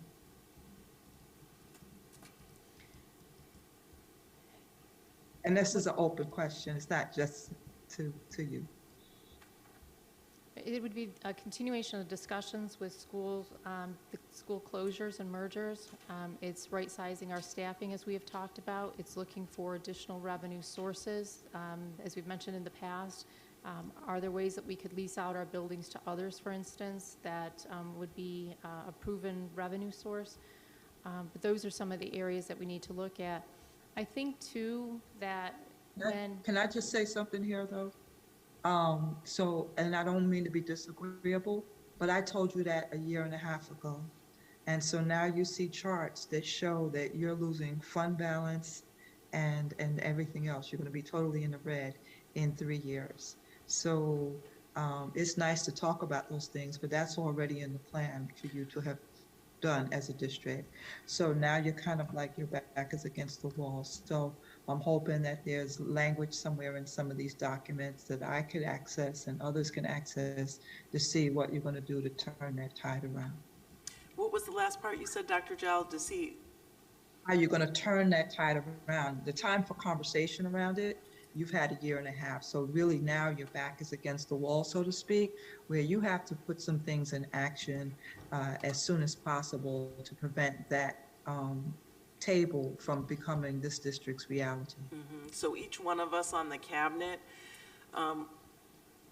clearly have that individual and collective understanding now. And so we're putting together plans, definitive plans that we want to share with the board to make sure we're on the same page so that we can put those things in place as we move forward. It's very clear where we are and that it's not a nice to do or we should do it. We absolutely need to do that.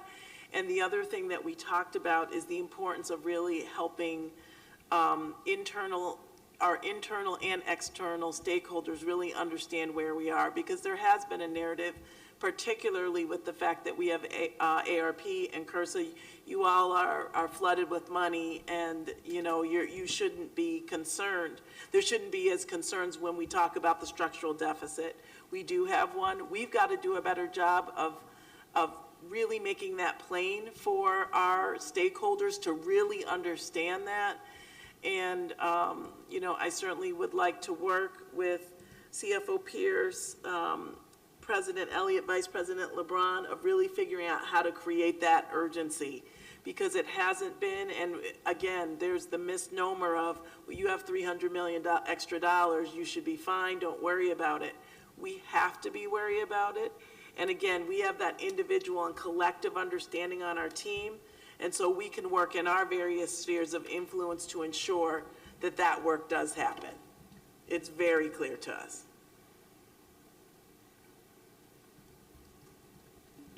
Dr. Jallo, are you done? Commissioner Adams, did you have anything?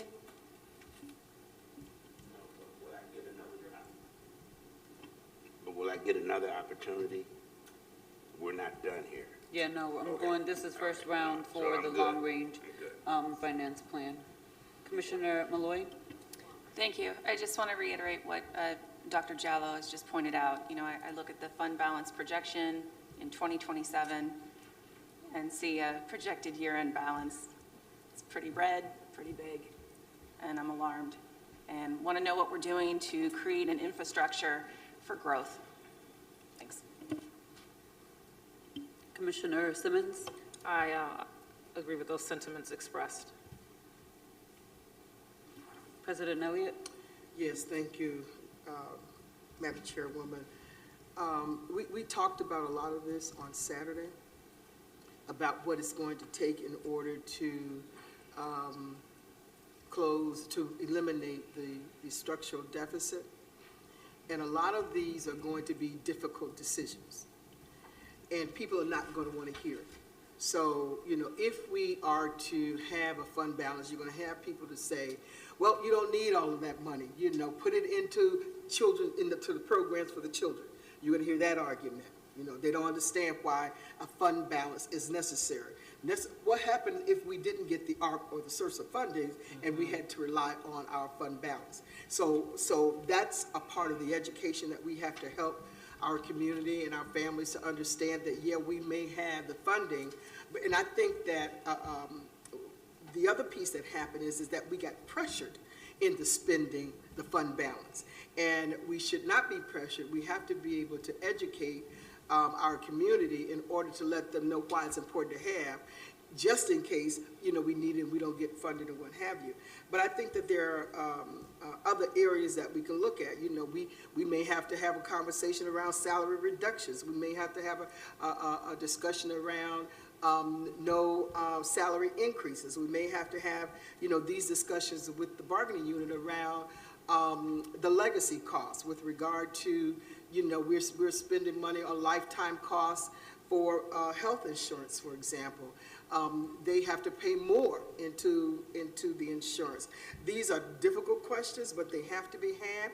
We do, in fact, have to look at, and I've been saying this since I've been on the board, we weren't paying attention. We have to look at how do we recoup those students from charter schools. That one line is over $100 million that we're expending on charter schools, when if we did the thing, if we did it right, that $100 million would be in our district. And so I think that there's some, we're going to have some discussions, as we talked about in the board officers meeting today. We're going to have to plan for the 23-24 fiscal year. We need to start early in terms of what our priority is going to be. How can we communicate these hard decisions that we have now? I know that Commissioner Patterson had mentioned about, well, if this source of money go away, can we put that into the general fund? And I would think that that question may be no, because we don't have the money. We've got to close this structural deficit, but it's also emotional. So it is all of that, but we have to make sure that we're communicating as to why we need to close this structural deficit, or we won't be here as a district. So I just wanted to put that out there, that, you know, oftentimes we have not wanted to address it because it's difficult.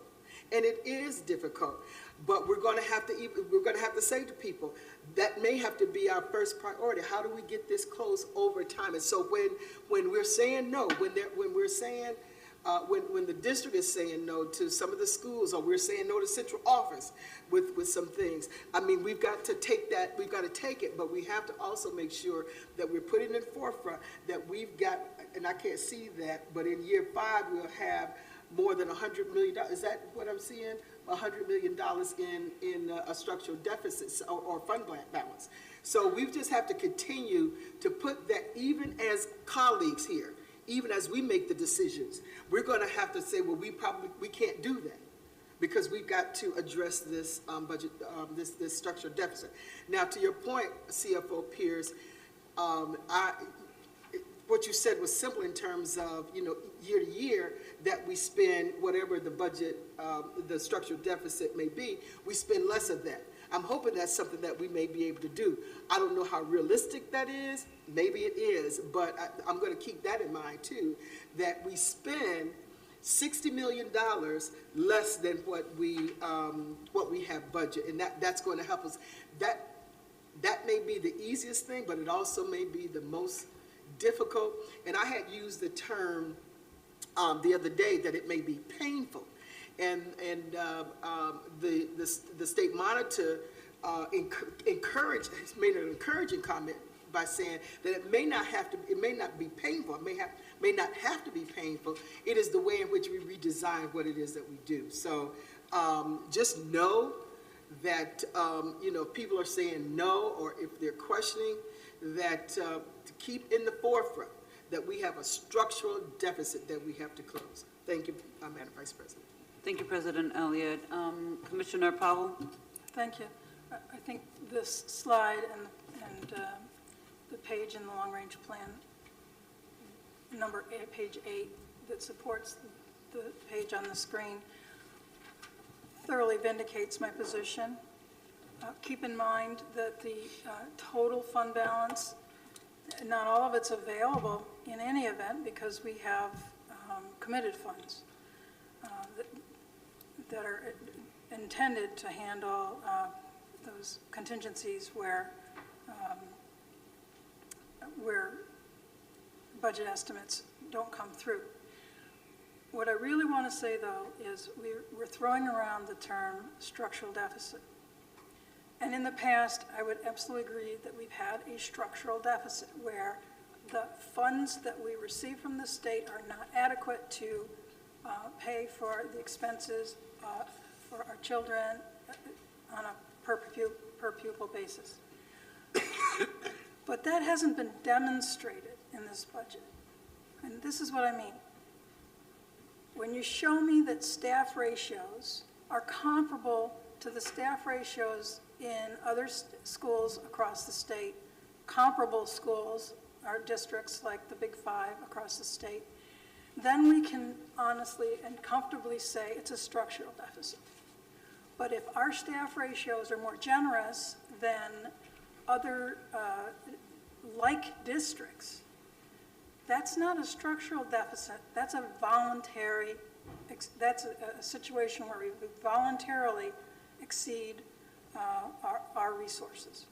So I'd like for us to be more, less casual in our description of our financial state and using the term structural fund balance, of structural deficit.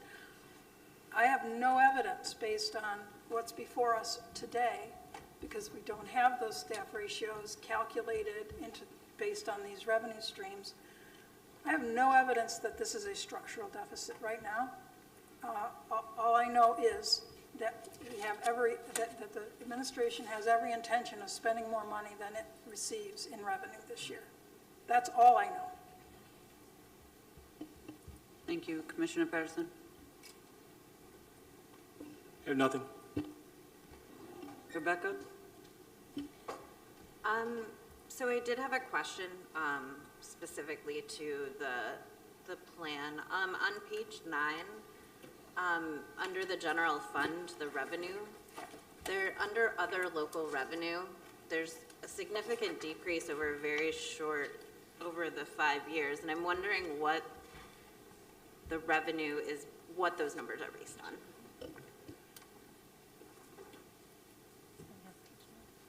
I'm sorry, you said it in the presentation on page 9 or slide? Yeah, slide 9. I'm sorry, I have in the document on board docs. The long-range plan? Page 9 of the long-range plan. Page 9 of the long-range. It's Appendix G, long-range, sorry, I'm not helpful. Page 9. It has the long-range financial plan and revenue analysis. Okay. And so under other local revenue, it starts at 21 million and then it just plummets. And because it's affecting, so, I mean, in 5 years, it's basically slated to be half of what it is now. So I'm just wondering what those sources are. A large portion of those sources is an indirect cost that we can charge CRESA and ARP back to the general fund for administrative costs of basically all of CO working on the ARP and CRESA funds. You're allowed to take a certain percentage under those grants and charge money to the grants, and then it becomes a revenue in the general fund. And then as CRESA and ARP expire, of course, that chargeback expires and comes back down to our normal level of local funds. So that's actually like, those first couple years are higher than normal. Does that make sense? It makes sense. I'm struggling with a long-term financial plan that doesn't balance. And just for me as a parent in the district, knowing I have little kids who, I mean, you're stuck with me for like 15 more years, seeing a plan that goes out 5 years, not balancing as a long-term plan, because usually, at least in traditional business sense, you have a long-term plan, you see it balance, you see what it's going to take to balance that and the changes that have to be made. And so I'm struggling to look at these numbers and see such a massive deficit in 5 years is not a long time. You know, I mean, 1 year is not a long time, and you have huge, massive deficits. And, you know, to take Commissioner Powell's point about $2 million being 30 teachers, and you're looking at a deficit of $30 million, I'm just trying to balance it I'm trying to make it make sense. So what are things that you foresee in helping this to not continue outside of the charter schools, because you don't have that much control over charter schools? Outside of that, what are some solutions that you can see on the horizon? So that's a phenomenal question, Rebecca, and so there are things that we did suggest. One of the things that we have to continue to look at and is certainly how we, our schools, right, and school closure. And I know we don't want to talk about that, and I know that we went through that process and we only ended up having one school close. We need to have good conversations, and I need to really understand what the board and what our community needs to thoroughly understand what it takes for us to move forward in that direction and to present the data and other compelling information to move in that direction. So facility closure is huge. The other piece certainly is staffing, and to continue to look at, to ensure that we are staffing to those contract ratios. But I think I've talked about before, it's easy to say right now we have a gap. We have 20, we could educate, 2,900 more students in the district. But the issue is the ways that the children are in different schools. We would have to take, say, 3 students from school 2 and move them over to 8 in particular grade configurations. So that would be, we would have to actually choose and say, okay, well, which children are we going to move so we could collapse classrooms? Because it's easier to collapse classrooms within a particular school, but obviously it's difficult because a family would have to make a choice to move a child from school A to school B. And so but we continue to look at how we can maximize seats and do that collapsing within schools. We also need to look at, some revenue generation of tightening up procedures, and so Medicaid reimbursement and increasing that and maximizing that. And Desiree Richmond and Mike Sousa have been working on that. Continue to really look at transportation and finalize that managed choice and bring that to a close to make sure we have clear understanding of the direction that we want to move in. We currently, with our contracts and with our vendors, we do look at best and final offers, but tightening up and really if we have to make some reductions of helping our community understand, there may be some contracts or some ways, partnerships that we have that we might have to change, while not taking away services from our scholars, but making sure that we look at that. Dr. Morris talked about the fact that once we have that program evaluation arm, we can look at non-mandated programs that are funded in the general fund that we can reduce or completely eliminate because they're not meeting the needs, the stated objectives. We had a good conversation in board officers today where we need to get on the same page and look at, for example, the programs that we're offering, and is everyone on the board and administration on the same page of what we want to offer as far as programs that are not mandated, but they do enhance and attract our families to the district. We also need to start looking at tuition generation, right, and how we have either programs or services in the district where we can bring income in. So for example, as we're looking to create the social justice high school, that's something that is very attractive. That's a course of study that we know more than just students in the Rochester City School District would be interested in, and so we could charge tuition for students across Monroe County coming in. We've talked about the programming at RIA, and can we bring students back into that school from across the country? Can we look at some creative ways that we repurpose our schools, and can we charge rent? Glenn and his team worked on some suggestions around charging for printing, and that we can do it at a much more reasonable cost than folks going to another entity. So we have, two situations. We need to look at how do we bring our expenses down, and we need to look at how can we increase revenues. And again, I'll say we have an individual and collective understanding now of really the importance of that, and that's where our time and attention, more of our time and attention need to be directed to focusing on that to ensure that we don't, go in the red in a couple of years. That's going to be critical for our survival. Could something that summarizes some of what you just mentioned be included in the long-range plan? It is. Oh, okay. It's an appendix. Oh, okay. You might. It's towards the end, so if you, depending on how far you looked, but that is spelled out in what we could potentially estimate over the next 5 years. So, my ask for this, because I did read through this final page, if there could be something a little more specific with a little more meat to it as far as... On what page are you on? I'm sorry. Oh, it's the last, maybe I'm not looking at the thing that... In the long-range plan? Yeah, the page 11 that has the considerations. And maybe I just... So spell that out some more. Yeah, just to give it, okay. Because if you're talking about making these changes and that they will help to sustain the district more long-term, it just would be more helpful for parents and for the community to better understand that it's kind of what the conclusion says, that it's not meant to alarm but to inform. And if we make some of these changes and we have these conversations and we make plans together as a community, that this isn't, there's potential to rectify the situation, because it's kind of doom and gloom. So thank you.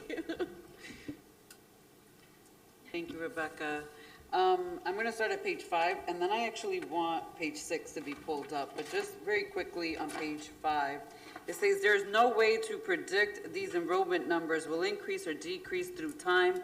Only an inflation increase was built into this model and not enrollment changes in regards to SPED at BOCES. And I would disagree that there's no way to predict some sort of trend analysis on enrollment of how many SPED students we're sending year to year in BOCES. Although I recognize that we can have an influx of 1 year of an additional and have an anomaly of that, I just can't understand why we would not be able to take an average of year to year what we're sending out in terms of SPED students to BOCES and figure out an actual summary, an analysis, a number, something. So I just want to put that out there, because I thought that was an odd statement to make. But if we can pull up page 6, because when I first got this last night, you know, I focused on both the general fund budget brief and the long-range plan, because I know there was a lot of conversations, if you will, around these two particular pieces. But I just want to highlight for the record some of the things that I read last night that left me dumbfounded.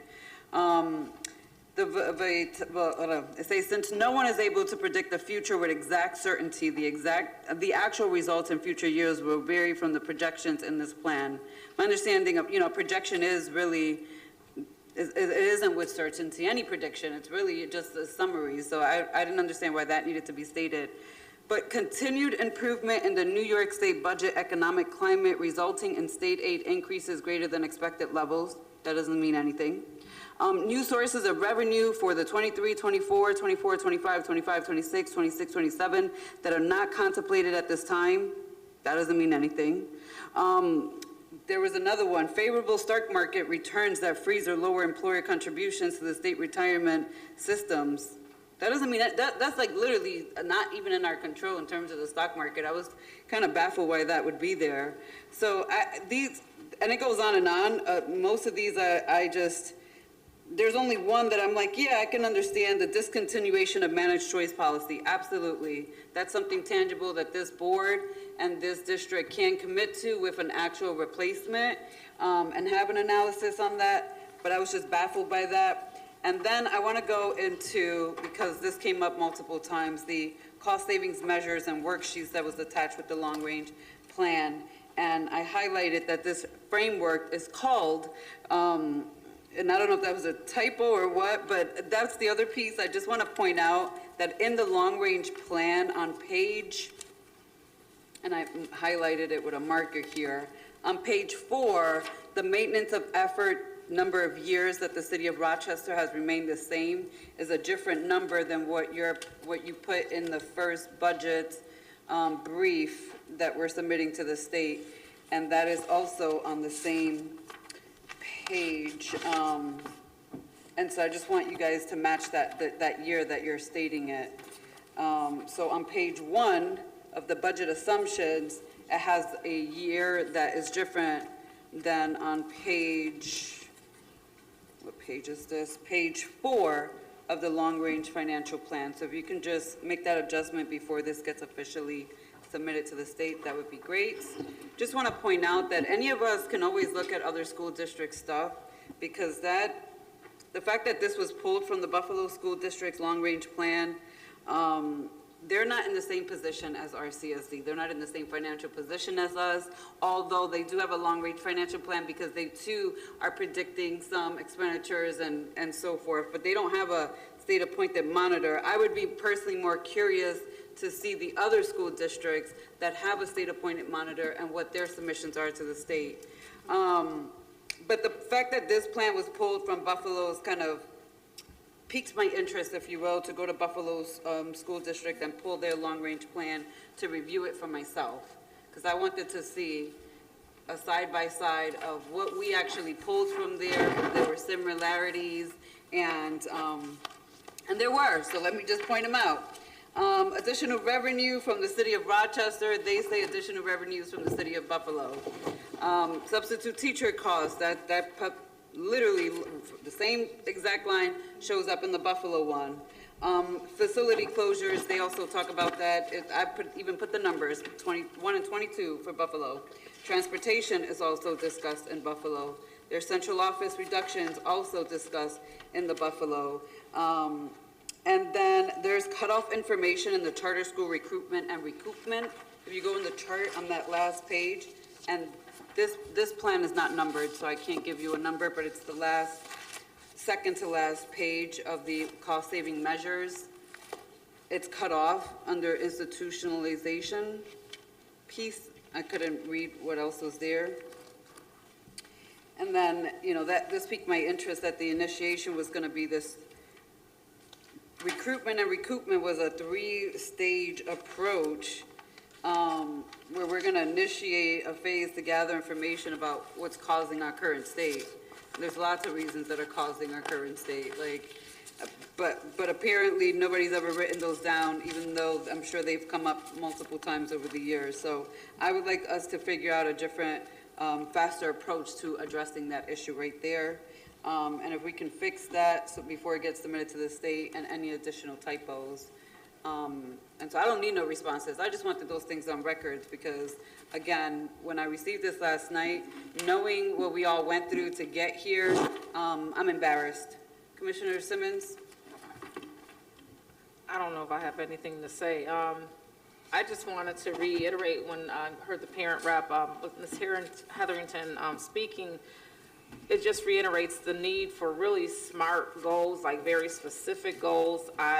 I'm learning, so I'm always trying to challenge my thought process and say, well, maybe I'm not understanding something. But oftentimes when something is presented, it seems very light and very general. And so I'm keep waiting to hear the specifics.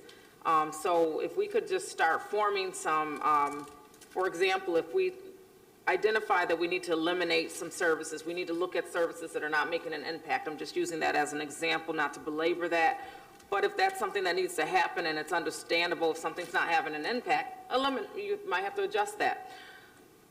What are the plans to increase services, or what are the plans to, once we eliminate, this is how we're going to expand the footprint around these other pieces, especially when we're talking about a district that's expressed the need for social emotional supports for students, not just with the staffing, which is extremely important and number one, but then we also need programming for our students. So if we're going to make some elimination choices, what is our plan to supplement that in another way? So I just want to hear some specifics. I just feel like I'm not hearing anything.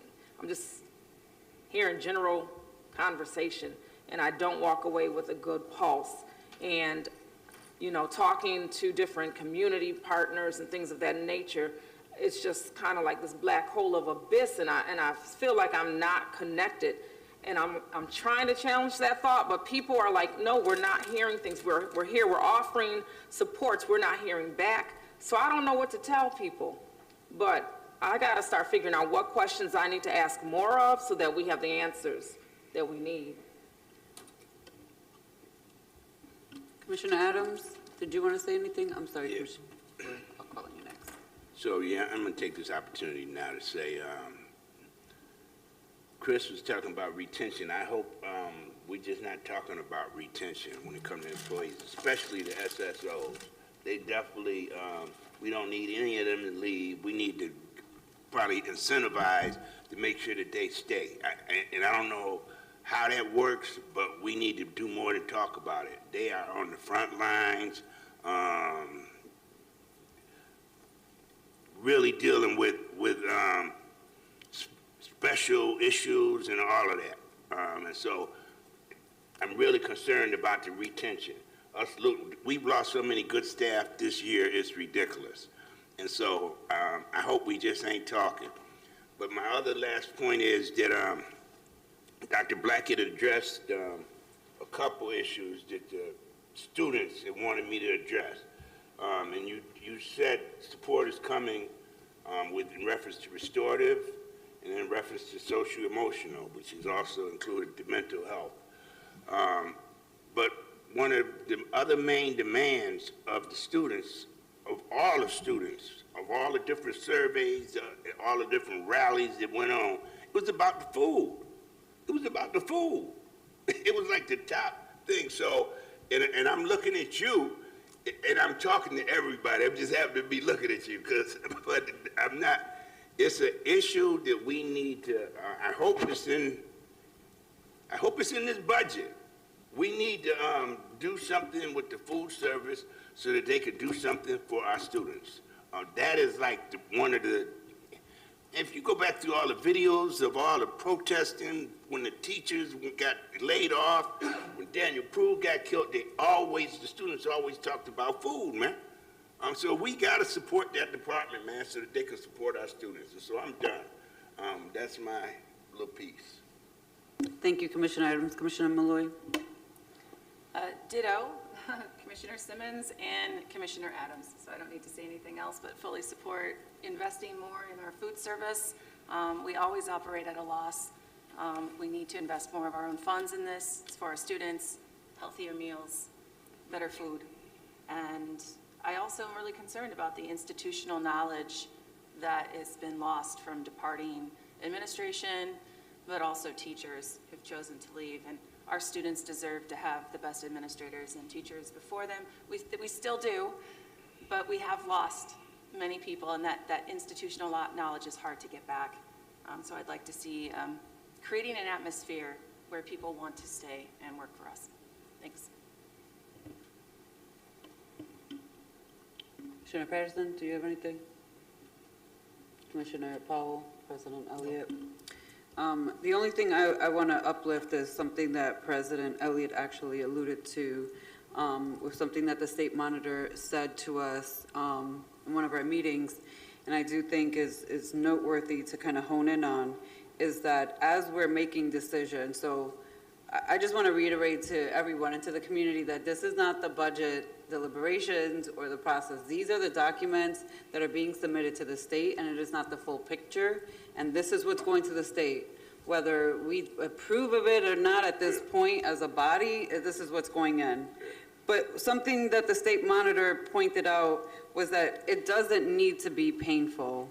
And I do think that as we're having these conversations of where we're making cuts, that it is also an opportunity for us to look at ways to generate revenues too. Like, we are always operating mentally in the state of a deficit without some innovation. And I do think there are lots of opportunities for us to be innovative and be competitive with charter schools if we're innovative, right? And generate revenues. So I want to also highlight that specifically because I don't want us to just have conversations about where cuts need to be happening.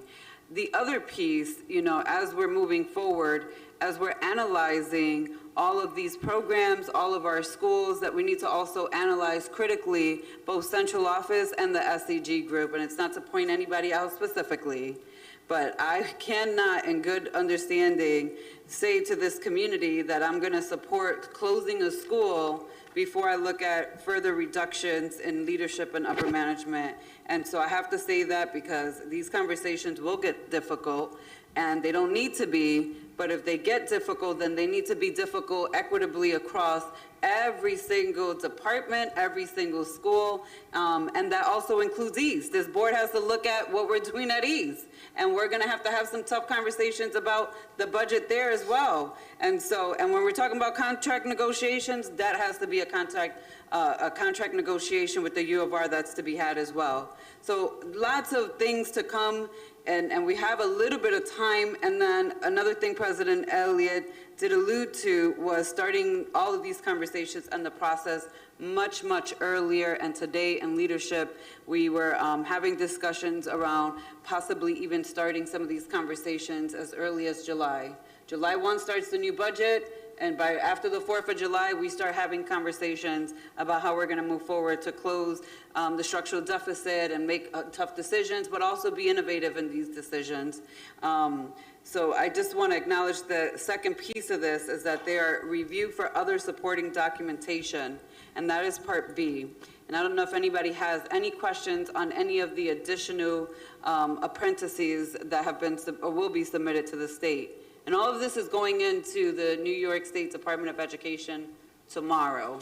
So Dr. Jallo received it, but the state is going to receive it tomorrow. The state actually did request that the board at least review it, at least even if it was a short turnaround, and have this conversation here before they received it. So we fulfilled that on our end. Does anybody have any questions about the additional apprentices? Commissioner Malloy? Yeah, so, Commissioner Malloy. Which appendices have we already covered, just so I can line them up on my question sheets? I think G we covered, that was the long-term planning. I can help. Yeah, we covered. Sure. We covered the Appendix C, kind of, in some of the presentation, as well as the Appendix G, long-range financial planning. Yeah. So that's it. And then the budget brief as well. I'm just wondering if it might be more helpful, just so that I don't take up time, if I maybe put this on the question log. I just have so many I think I'd be all over the place if I asked all of them now, but I want to put them on the record at the same time. So I'm in a little bit of a pickle. What are your recommendations, Vice President? I would recommend you put it in the question log. However, just keep in mind that some of these may show up throughout the budget deliberations, and maybe in the past, when I've submitted questions and it comes up in the budget deliberation, if I didn't like the response, I flagged it and then brought it back up on record to force a different answer, if you will. So you have that option too. I do think some of these appendices will come back up again. Okay, well, I won't take up any more of our committee's time, but I do have a number of things I'll be putting on the question log, some concerns. Thank you.